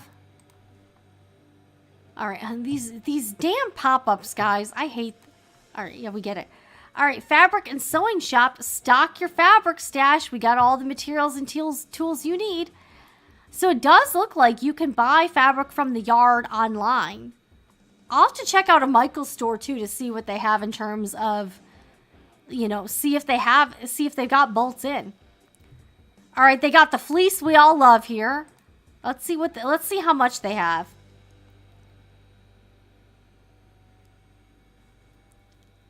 All right, so $8.40. Okay, no store pickup. So it looks like a lot of these are not in the store here. What do you guys think of the prices? Good, bad? Lots. Okay, a lot of oh, and they have like a lot of third-party. They do allow a lot of third-party sellers on Michaels as well. So it's sort of like Amazon where they're letting other people sell stuff on their website. Very interesting. But hey, it's a good way to get people here, you know. Sort of Walmart does that too. All right, let's take a look at the quilt fabric here. And then we'll take a look at the apparel fabric.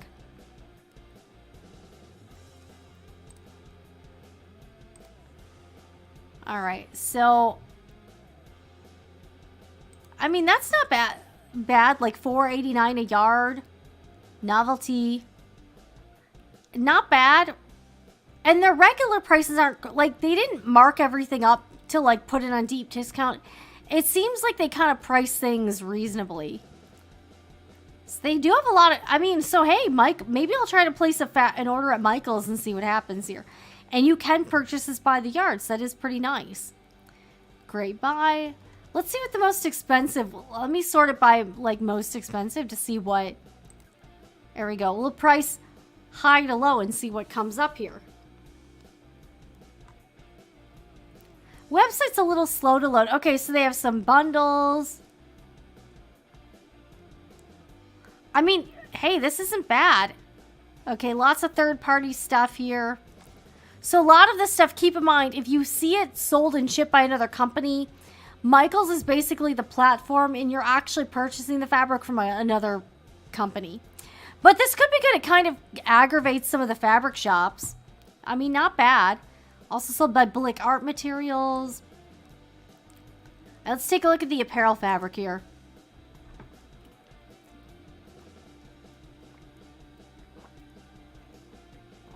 Oh! And if you get a Michaels credit card, you can earn 9% in rewards. That's not bad either. Okay, so they got some... Okay, a lot of third-party stuff here. And actually, you could probably sort... You could probably filter it. Okay, so you can filter it. Let's see here. All right, okay, Hancock online fabric store. I wonder if you can filter it and just show the Michaels stuff. I feel like you probably should be able to do that. Let's see here. Okay, so if it doesn't have like another company listed, this is sold directly by Michaels. So like this red lame is Michaels because it doesn't have like a third-party company. But let's see here. But like this one, you can see sold and shipped by SP Shop. So that's how you can tell if it's sold by Michaels or if it is sold by another company. I mean, these prices aren't bad. I would try it out and see what I get here. They have a lot of fabrics. So I mean, this might not be it seems like Michaels is trying to make some moves. Also free shipping on $49 or more. Not bad. Not bad here. Let's see, $3.59 a yard for organza. I mean, the prices don't seem crazy to me. Micro suede, $15.90. Is this real suede or is this like fake suede? Okay, this is like polyester suede. This is like fake suede. So, I don't know. What do we think? What do we think about all this stuff? I'm so glad to have a place to talk about industry news. When I heard the Michaels story, I look forward to sharing. Thank you, and thank you. I really appreciate you for suggesting that because, hey, we kind of got down a rabbit hole and we found out some new information. So I'm gonna have to check out Michaels for fabric and see what I get. Yeah, so apparently they do sell by the yard online. And MZ Kitty 1925, if you'd like to get your Etsy shop reviewed, drop your shop in the chat here. Yeah, so Michaels is also owned by a private equity group. No surprise there. I mean, that seems to be like what everyone's doing, you know? That's just the reality. Every company is now owned by a private equity group. Yeah, I mean, they seem to be, and like, their ad also is not as confusing as Joann's. I mean, maybe it really probably depends on the group, you know?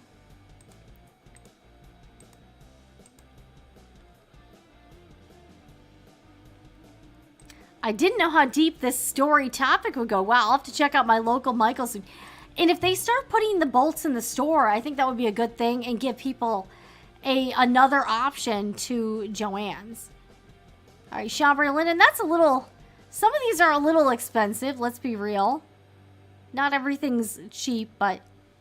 I mean, these prices aren't... For most of the stuff, it's not terrible.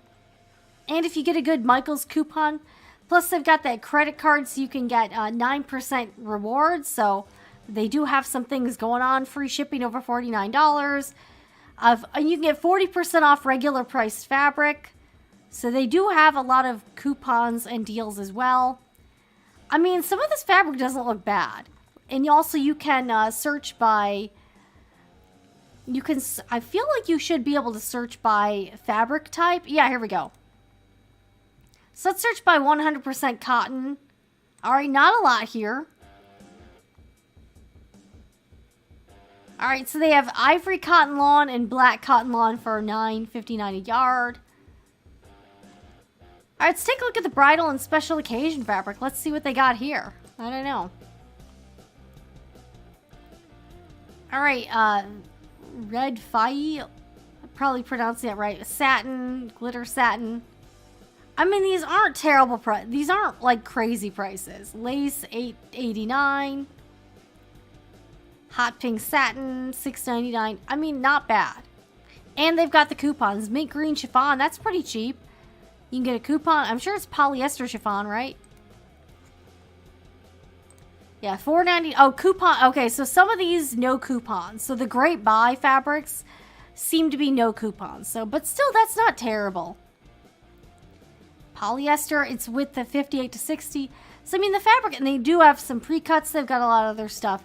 But the last time I was at a Michaels, it was like only some pre-cut stuff, and that was it. So, I mean, that's not bad. So, it looks like we are getting some more, at least currently online fabric options. That's not a bad thing. Yeah, I mean, that's the thing. And that's why it would be helpful to have the fabric in store so you could actually see what it's like. Because it is kind of tough buying things online because you don't really know, you don't know how good or bad it's going to be. All right, we've got an Etsy shop review. All right, thank you. I really admire and respect your boldness for being the first.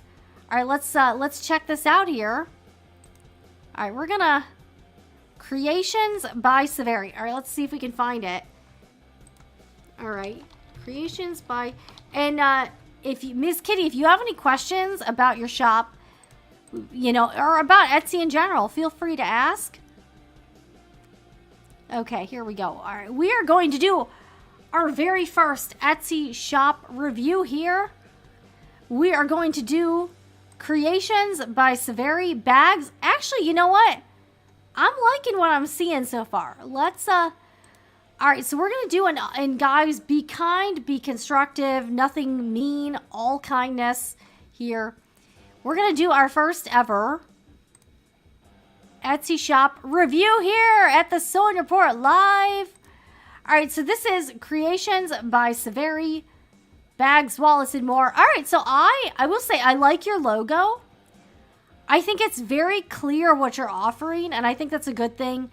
People aren't going to be confused about what your shop does. It's very clear. So I think your messaging, even though people might say your logo is very basic, honestly, if you're just starting out, I would just go with this. Like, I like that it's very obvious what your shop is about. I like the photos in the banner. You got some cute bags. Oh, it looks like you do some embroidery. That's cool. And don't be afraid. Like, I know you said you only have one item. You got to get started somewhere. So, let's see here. Handmade perfection, bags, wallets, and more.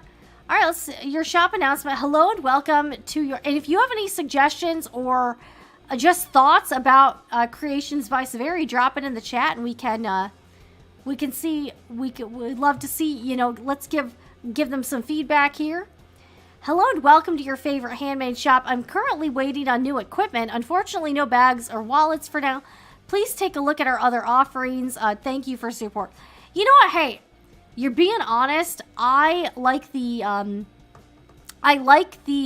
you know, the fact that you're like, hey, I'm waiting on some more equipment.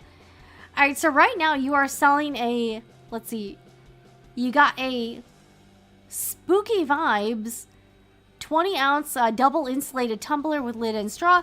So is this, what is this inside here? Is this like a printout? Like, is this kind of like a printed insert inside, or what is it? All right, here's a video. We'll take a look at that.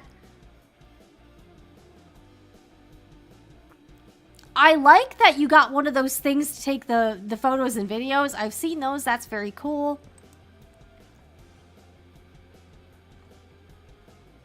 You can request a custom order.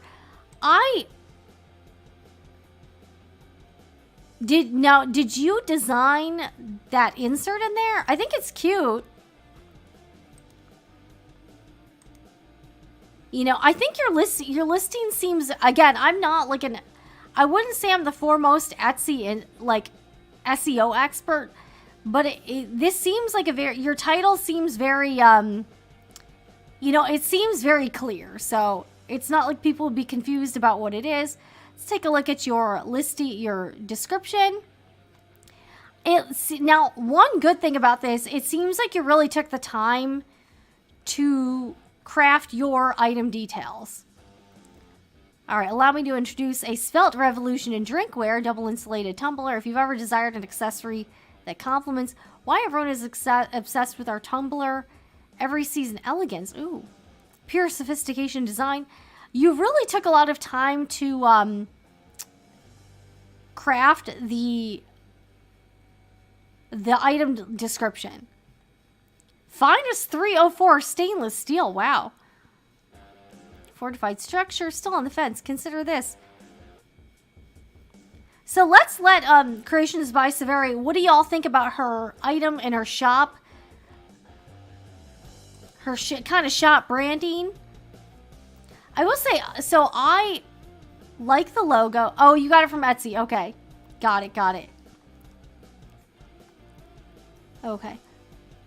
You know, and I will say another thing is, now, does this person allow you to, like, I'm assuming this person kind of allows you to print it out and make your own stuff with it. One thing I'm noticing is a lot of the shops I'm seeing are violating intellectual property laws, and yours on the surface seems to be good. So kudos to you for not using like Taylor Swift stuff or like movie stuff, because I'm seeing a lot of new shops that clearly don't know anything about intellectual property law, and they're selling stuff that's illegal. So 2 thumbs up for not doing that, because that's a huge mistake I see with new shops or even established shops, is they're selling stuff that very blatantly violates trademark or copyright laws. And your stuff, again, as long as the person you bought the design from is cool with you selling stuff, you're in the clear. So that's something that I think is very good. Okay. Oh, so it's sublimation. Okay, got it. Okay. I will say this, and this is just a friendly suggestion for you. Let me bring this back up here. Your profile photo. Let's see here. All right, so here's your about section. I would kind of fill, all right, so I would fill out your like about section, like you can put like more stuff about your shop. I would put, kind of make, like, tell us what your backstory is, like who you are, like kind of flesh it out a little bit more. I also think for your profile photo, I would maybe get some, like, you can even do these yourself. You don't need to like pay a photographer, but I would say, I'm trying to, how can I do, okay. I would say if you can, maybe try to get some better photos of yourself. Like, kind of think more headshots, like for a resume or like LinkedIn. I would kind of zoom out a little bit more and have a little bit more contrast in your headshot. Again, nothing huge, you know, again, I think overall, I think for just getting started with your shop, I think the branding is pretty good.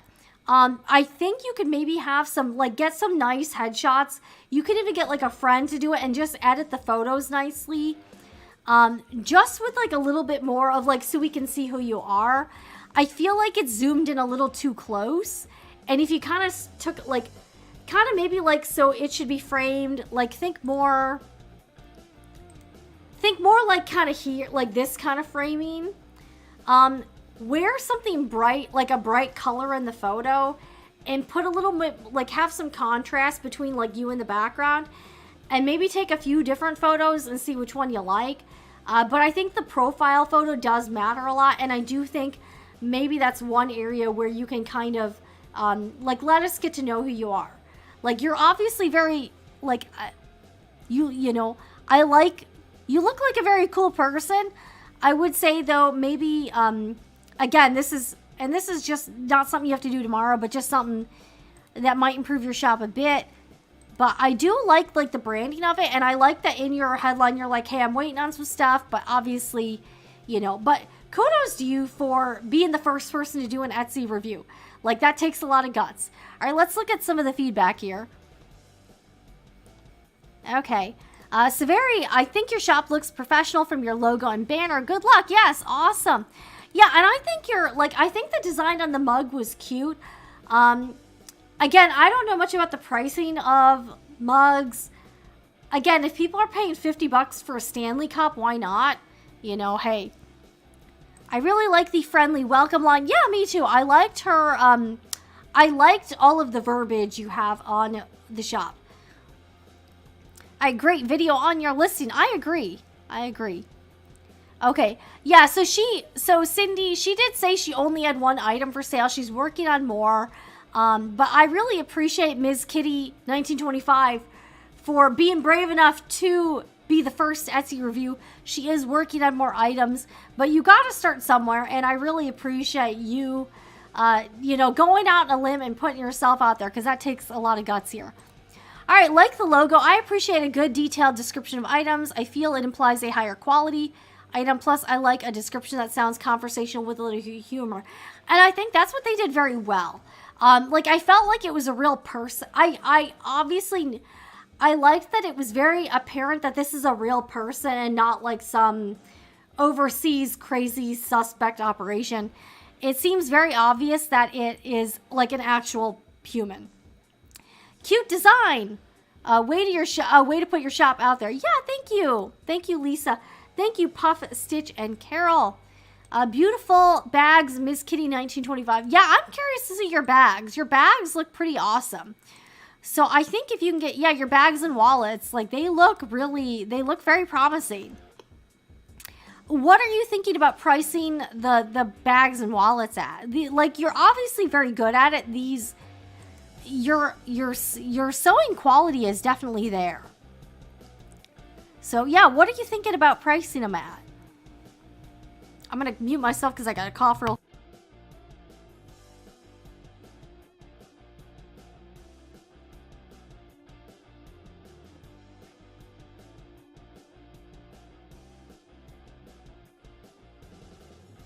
All right. Yes, thank you, Sonia. I think our shop is off to a good start. Good advice, Jen. I want to know the personality behind the shop. It impacts which shop I would select. I love yeah, I think and I'm not even that into Halloween stuff, but I do think I think the mug is cute. Beautiful bags, and the turntable video of the tumbler is very cool. Good luck with your shop. Yeah, the turntable thing like kind of gave you a good, like a really good sense of what it is. The bags are really, like you can tell the bag quality is very nice. And I like the embroidery on the, I like the embroidery, like the custom embroidery on the one bag. All right, I might reduce the creations by slightly and increase Savari a little in the logo. That's a good suggestion, Denise. I'm working on them as we speak. I'm thinking between $35 and $100. Okay. So real talk, Ms. Kitty 1925.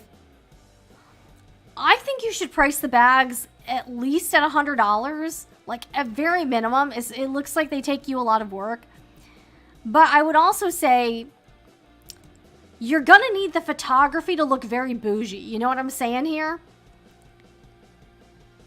So, and this is a good suggestion for anyone that's doing product photography. If you're selling something that you obviously are selling these to a more affluent customer, like even the tumbler, like, you know, if someone has $25 plus shipping to spend on a tumbler, it's probably someone that has some cash, right? So I would tell you that I would make, and even for the tumbler, here, I'll go back to that. One good way to get like bougie photography is to kind of, you want to take photos in like kind of a more lifestyle setting. So like with this tumbler, you might put it like on a nice coffee table with like some, you know, staged items, something like that. That would kind of set the scene. I don't know if you guys know this, but I did spend 5 miserable months working at the Home Shopping Network, and one term we used a lot was aspirational. We wanted all of the marketing and like branded visuals to be aspirational. So you kind of have to give people a picture in their mind of what they could do with the item. So for this tumbler, again, you could maybe put it on like a cute wood table, maybe have some Halloween-y stuff with it, like a plant. Maybe get some photography props, get like some photography backdrop stuff, and then take some nice photos of like how you would envision a customer using the item. Like think like cute Instagram photos, that sort of thing. And I would say the same thing with the bags. Like I would maybe have the bags, like think if your bougie customer is buying them and they were going to put them in an Instagram photo, what would they be doing with the bags? Maybe the bag would be in like a nice looking bedroom, you know, or maybe like on top of a bed with like a nice blanket folded over it, that sort of thing. You want the photo to look expensive. You want the item to look expensive. Like you want the thing to be like, this is a more affluent customer who bought this item and here's what they're going to do with it. So think about that for your product photos, and that's how you can get people to spend more money on the item. And I see this a lot with some of the Etsy product photography is the item is cute, but the photography makes it look cheaper than it is. So that's one thing that any of you could take away from this is you want to evoke a lifestyle with your products, whatever they are. If you're selling candles, you want to have it be a, you know, nice coffee table, couple of books, it's burning, they got like a nice mug of hot chocolate. Think you need to set the scene for your customers and take product photos that are like very high-end looking. And that's how you can charge high-end prices, is if your shop looks high-end, it looks like it's from also like some websites you can look at, social media accounts you can look at for inspiration. Think things like Pottery Barn, Anthropology, like bougie businesses, and that's how they're getting away with charging these prices. It's not that the product itself is like super premium, it's just that they are taking product photos that look super premium. So again, I think you're off to a really good start. I think your photos are very clear and you can really see the item, but I would say take these bags and set the scene. Again, nice looking bedroom. They got like a nice cable knit blanket, nice duvet cover. They're taking this bag for a weekend away. This person has some designer sunglasses. You know, they got some nice stuff in the photo, and you want to set it, make like an aspirational scene. But thank you so much, Creations. And let's also take a look at your socials too. We'll do that for you. I did notice you have your socials linked here, which is good. You got like an Instagram. All right, so you got your Instagram set up. Very cool. Oh, this is cool. All right, let's share your Instagram here. All right, see, oh, wow, you got a nice embroidery machine here. Very cool. So that's what I would say, yeah, like, so I can see you have a lot of cool stuff. Okay, you got Hello Kitty stuff. Oh, and just a heads up, for a lot of you out there, you can make Hello Kitty stuff, or Sanrio is the company that owns Hello Kitty. You can make this stuff for personal use, but I know for a fact Sanrio is very protective over their trademark and copyrights. So Hello Kitty stuff, do not sell it. So don't try to sell Hello Kitty stuff. Don't try to sell Barbie stuff, Disney stuff, because you have to have a licensed deal with that company in order to sell them. So again, Savari, you're not selling this. I see it says it's for your laptop, but just kind of a quick public service announcement for anyone out there. Anything branded, movies, TV shows, books, celebrities, like even lines from books, movies, song titles, be very careful about that from a legal standpoint, because you cannot legally sell a vast majority of that stuff. Video games, you know, any of that type of stuff, anime stuff. And I see that's one of the biggest mistake I see with Etsy shops, is that they are selling illegal items. So just be very careful with that. Again, I'm not trying to pick on you, Savari, because this says it's for personal items. You're using it for personal stuff, which is fine. But just for everyone else out there, in case you're not aware, you have to be very careful with using other people's intellectual property. Just wanted to kind of, a lot of people don't know that, so that's why I wanted to just reiterate that. Okay, you got some cats here. Very cool. Yes, I would say if you can, take some nice headshots of yourself for your shop. You know, well lit, good contrast, easy to see, very clear photos. You know, I think this is cool. You're showing your making process. And yeah, you clearly have a very nice embroidery machine here. Okay, and it looks like you just got it. Very cool here. All right, you're doing some shirts and stuff. Very cool. Looks like you're on TikTok, so I think it's good that you're getting your social media started. It does take a while to gain traction on any social media platform, but CreationsBySavari, I hope I'm pronouncing that right. I very much appreciate you being the very first Etsy shop review, and if you'd like to get your shop reviewed, drop the name of your shop in the chat here, and we can take a look at it live. We're trying to give people helpful, constructive feedback, and let's take a look at some of the chat here. But hopefully this is helpful. I hope this is helpful. I don't know. Yeah, good idea. Show how to, and that's the thing. You have to give. You really have to like help people visualize. That's why a lot of home sellers will stage their homes even if they're empty, so that you can see all the nice furniture in there, all the artwork, all that stuff.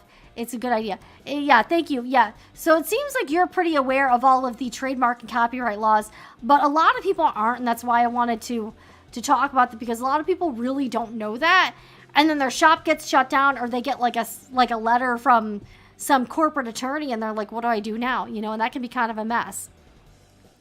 Yeah, that includes items from purchased sewing patterns. As far as like are you talking about like the trademark and copyright stuff? It depends on what their policy is. Some sewing patterns are cool with you selling stuff. Others are not. I know there's some legal gray area. I'm not going to get into that. But it's definitely something to be aware of. All right, Puff Stitch, you've got an Etsy shop. If you drop the name, let us know. We could take a look at it live. We'd love to give you some help here. Yeah, Miss Kitty 19, you know, oh, thank you. Thank you. I really thank you for being the first person to volunteer. I hope that helps. I think it seems like your shop is off to a great start. And, you know, I hope that, you know, hopefully this can help you. But yeah, I think the thing with Etsy is that the target customer for a lot of Etsy shops really needs to be, like, a lot of handmade items they're going to be expensive just based on the time you put into them. And you know, I think that's important to realize. You need to go after customers that have the money to be able to buy your items. And one good way to do it is higher end looking shop, higher end looking product photos. And again, you can charge premium prices, but they have to feel like this is kind of like a luxury thing. You know what I'm saying? luxury brands do this very well. Chanel, Louis Vuitton, Prada, Dolce & Gabbana, all of those brands, Gucci. Again, are those products worth 10 times as much? Not really. They just have the branding to be able to command those prices. Yeah, some patterns will print on their envelopes that they are to be used for individual use. Yeah, it really depends on each individual pattern you're purchasing. And I've seen the argument that they can't really do anything about it, and that may be true, but, I like to respect the wishes of the pattern producer myself. So again, you kind of don't want to be like a jerk about it. So it really depends. Some people are cool with you doing it on like a small scale, like as long as it's like handmade and stuff. Some people also like to be credited. I do think some of that's a little over the top, where they're like, you must cite, and I'm like, okay, like there's only so much policing you can do, people, but some pattern companies are, more cool with it than others. You know what I'm saying here? But yeah, Puff Stitch, if you'd like to have your Etsy shop reviewed, we'll give you some feedback. We'll take a look, and we can, hopefully offer some help to anyone out there who is thinking about selling on Etsy or doing a shop. We'd love to try to offer you some help here.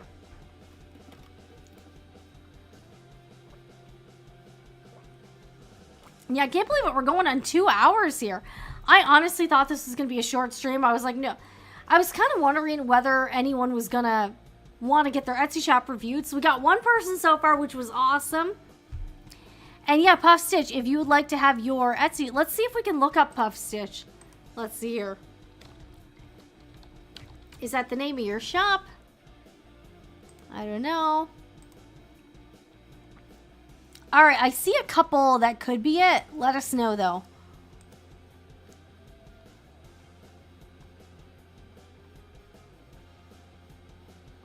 I'd be happy to review shops. If anyone else has a shop they'd like to get reviewed, be happy to take a look. And we can, as a community, we can sort of collectively... Okay, Puff Stitch 1. Awesome. I think I found it. All right. Wow, Puff Stitch. You're killing. All right, I found it. Okay, Puff Stitch. Your shop is really good. Like, honestly, this is... All right, let's take a look at Puff Stitch's shop here. All right, you have 2,298 sales. So clearly you are doing something right here. All right, I think your photo is very cute. The banner, the shop banner. So these are knitting project bags, correct? Oh, and it looks like you also sell some other things. Okay, your projects are super cute. Okay, I can definitely tell you use some photography backdrop stuff here. This is adorable. Like, I love your fabric choices. Okay, it says sewing bags and accessories for crafty people. I think your shop messaging is very clear. I like the name. I think Puff Stitch is cute. I think the logo is cool too. The logo is very cute. Okay, and it looks like your shop name is Jill. Okay, very cool. Looks like, okay, you're kind of doing the faceless thing. I respect that. You got great reviews. Like, your reviews are knocking it out of the park here. Okay, and by the way, I bought the same bunny fabric. I have the same, I have some of the same fabric you do. I love your fabric choices. I think your prices seem really good. Okay, and you're selling bib duos and trios. Again, I don't know how much profit margin you have, but I think your pricing is very reasonable for handmade items. You're currently running a sale. Your reviews are awesome. Everyone loves it. I think your fabric curation is top-notch here. Good stuff. Yeah, I actually purchased that same rabbit fabric. I haven't done anything with it yet. I think it's super cute. You have a crap load. You're killing it. And I don't know, how many sales do you get a week? Like, I'm curious. And do you do Etsy full time, or is this just like a hobby on the side? Your items are super cute. All right, let's take I think your photography is overall very good. It's very obvious you're using photography, like backdrop stuff that you got, which is cool. Photography's excellent. And look at no, this is exactly what I'm talking about. Oh, sorry, I gotta switch here. This is exactly what I'm talking about with the photos. She set the scene here. So this is for a knitter. So she has a good, clear photo of the project bag. And then she also has like some skeins of yarn. She's got like a project. She's, it's very clear. It's a clean photo. She's got like a little vase with a rose in it. So you're really showing people how to use the product. Clear photos of the inside. This is great. So this is a good example of aspirational or like lifestyle photography. You got like the nice white brick backdrop. You got like a nice clean, like, was it like a floor? I don't know. Bottom. I don't know what you call that in the photo, but your photos are good. I think your shop titles are very clear. Again, I'm not super SEO expert level, but it's, it makes sense. Okay, your item details are good. I like the emojis used too. I think they're very cool. It's very descriptive. You're telling people exactly what you get. You tell people how much it can hold. Like, this is a good, I think this is a good listing. Your shipping is pretty, do you do free shipping over a certain amount or not really? Oh, look at these, these reviews are so good. You clearly have like the right crowd of people who are your customers. Oh, that little bag is super cute too. Your items are adorable. Like, I just think your fabric choices, everything is super cute. Shout out to Puff Stitch 1. This is a way to do an Etsy shop right. What's a cake holder? That's cool too. I don't know what it is. It seems like you've been selling for quite a while. And like, you're having a sale. I think your prices honestly, I think your prices could probably be a little bit higher, but if you're happy with the prices, might as well stick with them. And I don't know how much time each item takes you. I think your prices are more than reasonable though. And clearly, you have a lot of happy customers. All right, we're going to take a look at your bibs now. Let's take a look at the bibs because I think these are very cute too. I think you're fat, and I like, here's another good thing that I think Puff Stitch is doing right. And I've learned this myself. Selling things as like a bundle often is better because you'll make more sales because people are buying multiple quantities. And also, like, you only have to ship out one order instead of shipping out like someone that's buying like a single bib. I think this makes a lot of sense to sell them in packs. And also, this is a good because a lot of parents they don't just need one bib for a baby. They want 3, they want 5. So I think this is a good example of kind of selling things in like a smart bundle. I think this price is great. I mean, it's not that much more expensive than Target and they get something handmade. And you also really curated the fabrics well. So and look at this photography. This photography is gorgeous. This is a good lifestyle aspirational photo right here. Look at this cute. You got a little baby rattle. You're showing the item. You're showing it on a model. Oh, that's so cute. All right, I got to cough real quick. Like, honestly, I don't have a lot of feedback for you because I think you're doing everything right. This is so cute. And your photos are perfect. Like, this is ideal product photography right here. And you're showing it on a model so you can see what it looks like. You can see, these are so cute. And it gives this is aspirational. In fact, you could probably charge $50 for these bibs. And you could probably still find people to pay that. But again, at the price you're selling at, you probably sell them fairly quickly, I imagine, because again, these prices are more than reasonable. And do you have like an Instagram or something? Let's see. And Ari, okay, so you've been selling since, okay, oh, sorry, let me go back to this tab here. So they've been selling since 2020, and I love the about section here. I would like to share my sewing and crafting skills with other lovers of all things fiber and handmade. I think this is a really nice, okay, and you've got an independent yarn dyer as well. That's cool. Hello, I'm Jill. I would like to share my handmade and hand-sewn bags and accessories with you. I enjoy making cute bags to home your crafty projects. I started sewing for my own knitting projects and love offering them to anyone who loves handmade. I am a mother of 2 teens and a pug named Henry. Oh, that's awesome. Please feel free to email me if you have any questions. I think your shop is super cute. Like, this is a really good template for an Etsy shop if you're going to sell handmade items. Also, I think another thing is you picked like you didn't try to go for everyone. You picked some very specific things to focus on, which I think is good.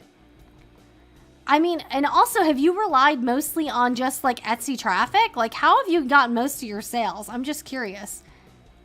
Because you don't have like social media. So if you're relying just on SEO, that's pretty good. So I like your stuff. I like your items. I think the fabrics are very, very cute.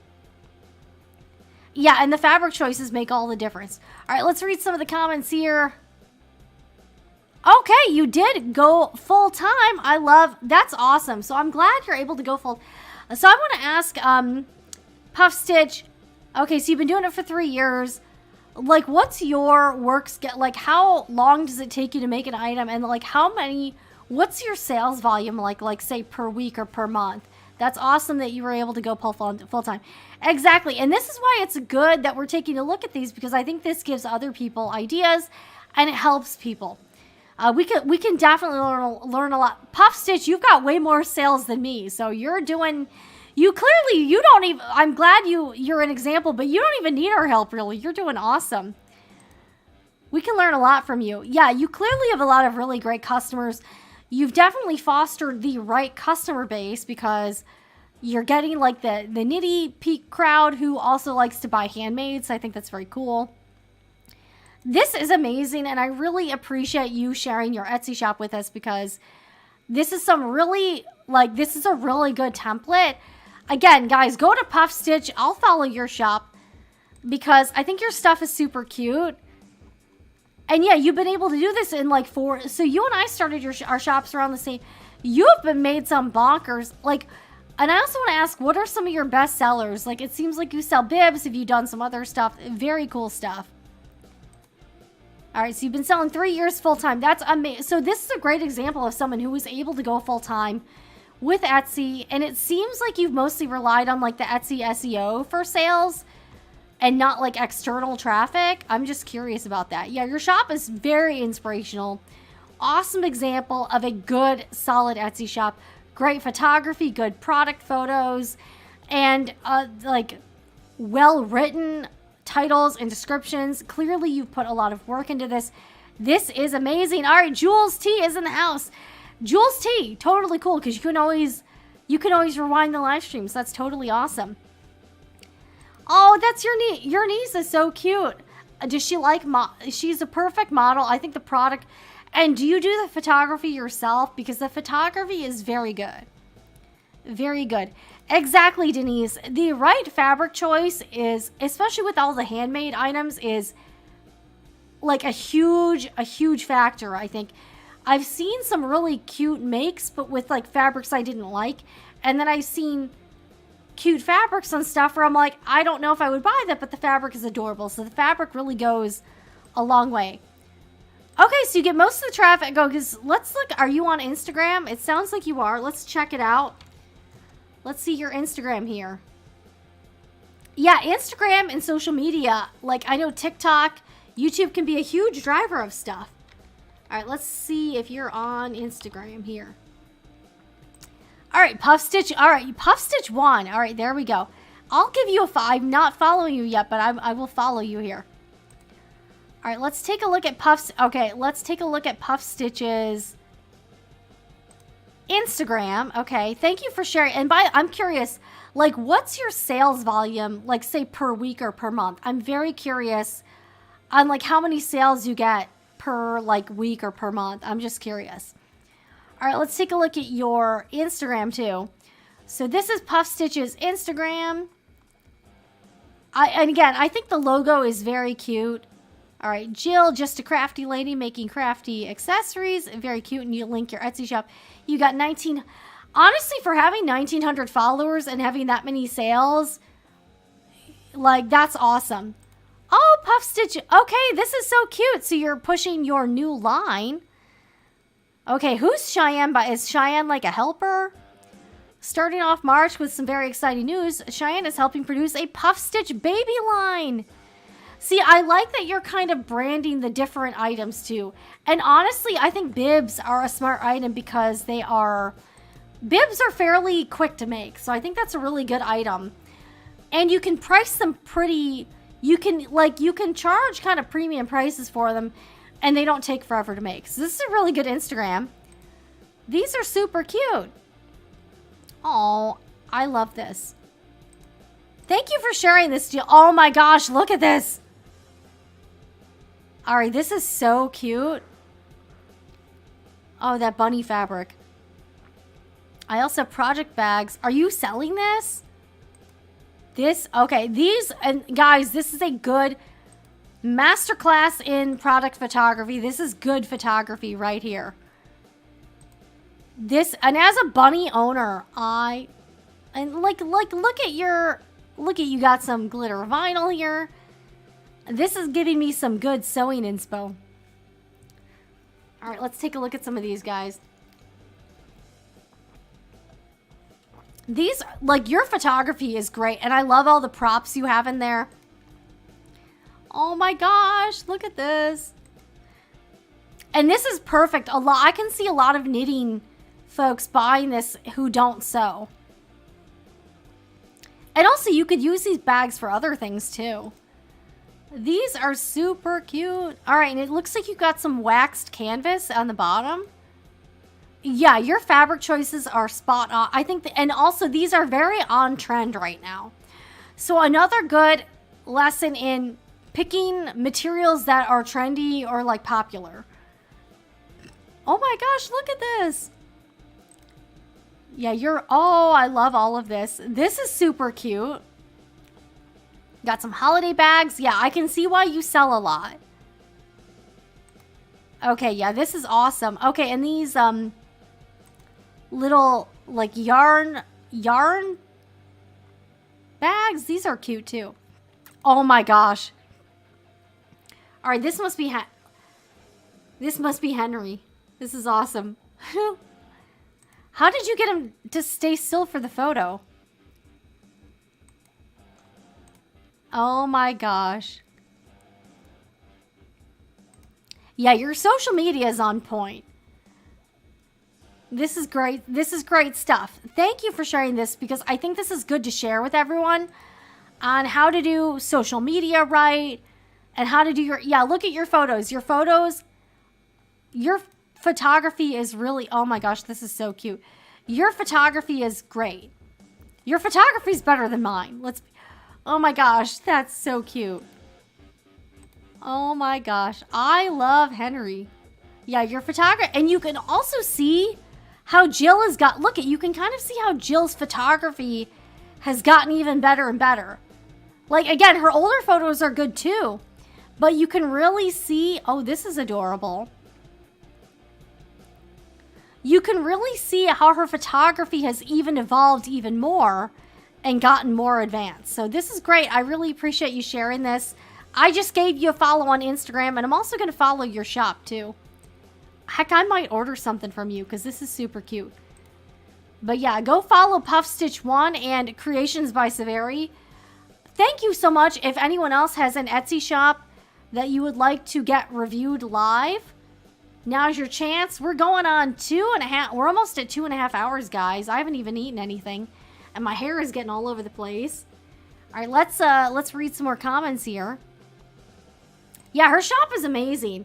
And Miss Kitty 1925, again, I think you're doing awesome. But yeah, you could probably incorporate some of what Jill is doing too. This is so awesome. So we're all kind of helping each other out here. You know, sharing info, sharing knowledge. It's all good. All right, we got Jules T. I'm starting to do makeup bags and travel bags for shoes. That's awesome. Yeah, Puff Stitch's shop is great. That's good. Those are great. Project bags can be used for all types of crafts. Very true. Yeah, not just for knitting. You could use that for every. Yeah, Etsy goal. Talk about Etsy goals. Puff Stitch has amazing photography. Those are some, and the products really. You can see how she has awesome product photography and awesome sales. So the two definitely correlate. She also picked some certain niches, so she didn't just try to go for everyone. She is actually targeting a specific market and doing very well. So I think that's really great. Wow, you do the photos on an iPhone 12. So again, shows you don't need the latest DSLR camera or super fancy phone either. That's very cool. Yeah, the iPhones for product photographies are pretty good, especially if you edit the photos. There's a lot of editing tools and even basic editing you can do, and it'll really make a huge difference with the photos. So yes, portrait mode, iPhones, very good stuff here. Yeah, the bibs are amazing. I thought the bibs are really cute and the photos of them are great. So I love Puff Stitch Baby. That's very cool. Puff Stitch Baby, and I love the logo for that. Also, I gotta ask you, do you have a rabbit? Is that why you have the bunny stuff? I'm just curious because I have a rabbit too. So if you do, that's awesome because I noticed you have a lot of rabbit stuff, so I was kind of wondering. All right, and thank you for being so open to sharing all this stuff too. This is awesome. Sales per week are average 15 sales. Usually a customer makes a single purchase. Okay, very good to know. Hey, 15 a week, that's like about 2 a day. That's really good. Oh, Shy is my daughter. I'm so... Okay, so your daughter... That's awesome that you're getting your daughter involved. And she... Okay, so this is good too, so you can kind of work smarter. And you're doing like the bags, and then your daughter can do the bibs.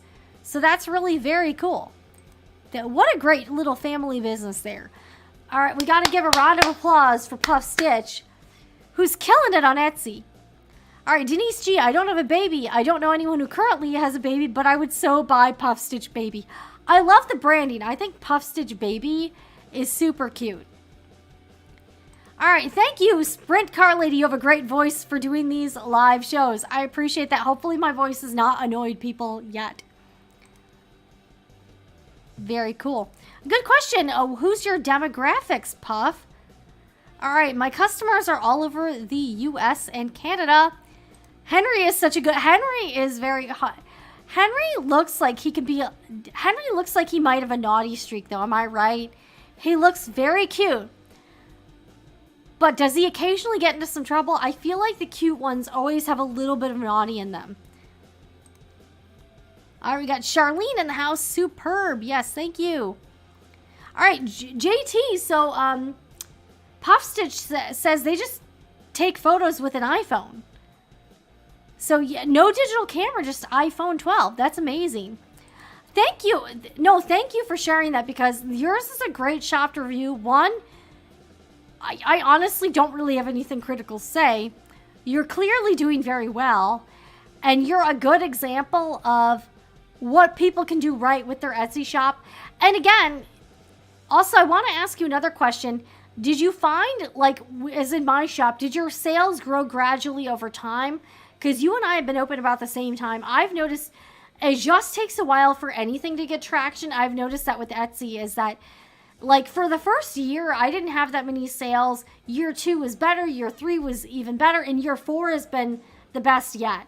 Have you noticed the same thing, that your sales and your traction just kept on growing, kind of like a snowball effect? All right, I'm jealous. My dog would never let me dress her in a costume and sit there. Lol, she'd probably tear. I don't have very good luck with pet photography either. That's pretty impressive. I would agree. The colors, patterns, and textures are amazing and next level. Just picked up crochet and cross stitch. Those bags would be fun and inspirational to grab and use. Yeah, Denise, you should pick yourself up a project bag from Puff Stitch. Yeah, this is awesome. I take all my photos with an iPhone 12 on portrait setting. So again, nothing super advanced. You can buy an iPhone 12 for probably a few $100s now, if you're getting it used. So not super expensive. Sorry, my butt is for real. My butt's starting to fall asleep, so I need to adjust a little bit more. Oh my gosh. Okay, start my My lower extremities are starting to, like, feel the fuzzies. That's probably not good.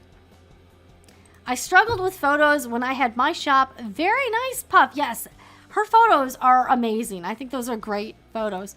Wabbits rules. Yeah, they do. Mine is currently, she's being pretty good, so she's not getting in any trouble. So she's, I think, she usually sleeps around this time too, so it's really not too crazy. So right now I think she's taking a nap. So hopefully that's a good thing. Sometimes my bunny can be a little bit naughty. I'm going to be real. She has a little bit of a troublemaking streak. All right, well, Jill, thank you very much for sharing your awesome shop. You have about 2,300 sales, which is incredible, guys. Go follow Puff Stitch 1 on Instagram and on Etsy. That's a really great shop, and it's very obvious to me why you're doing so well, because you definitely are doing all of the things right, and you followed a lot of the Etsy, kind of like the Etsy guide in terms of how to do Etsy well. So really appreciate that. If anyone else has an Etsy shop that they would like to get reviewed, all right, we'll do, if someone's got one, we'll do one more, and then I might sign off for the evening.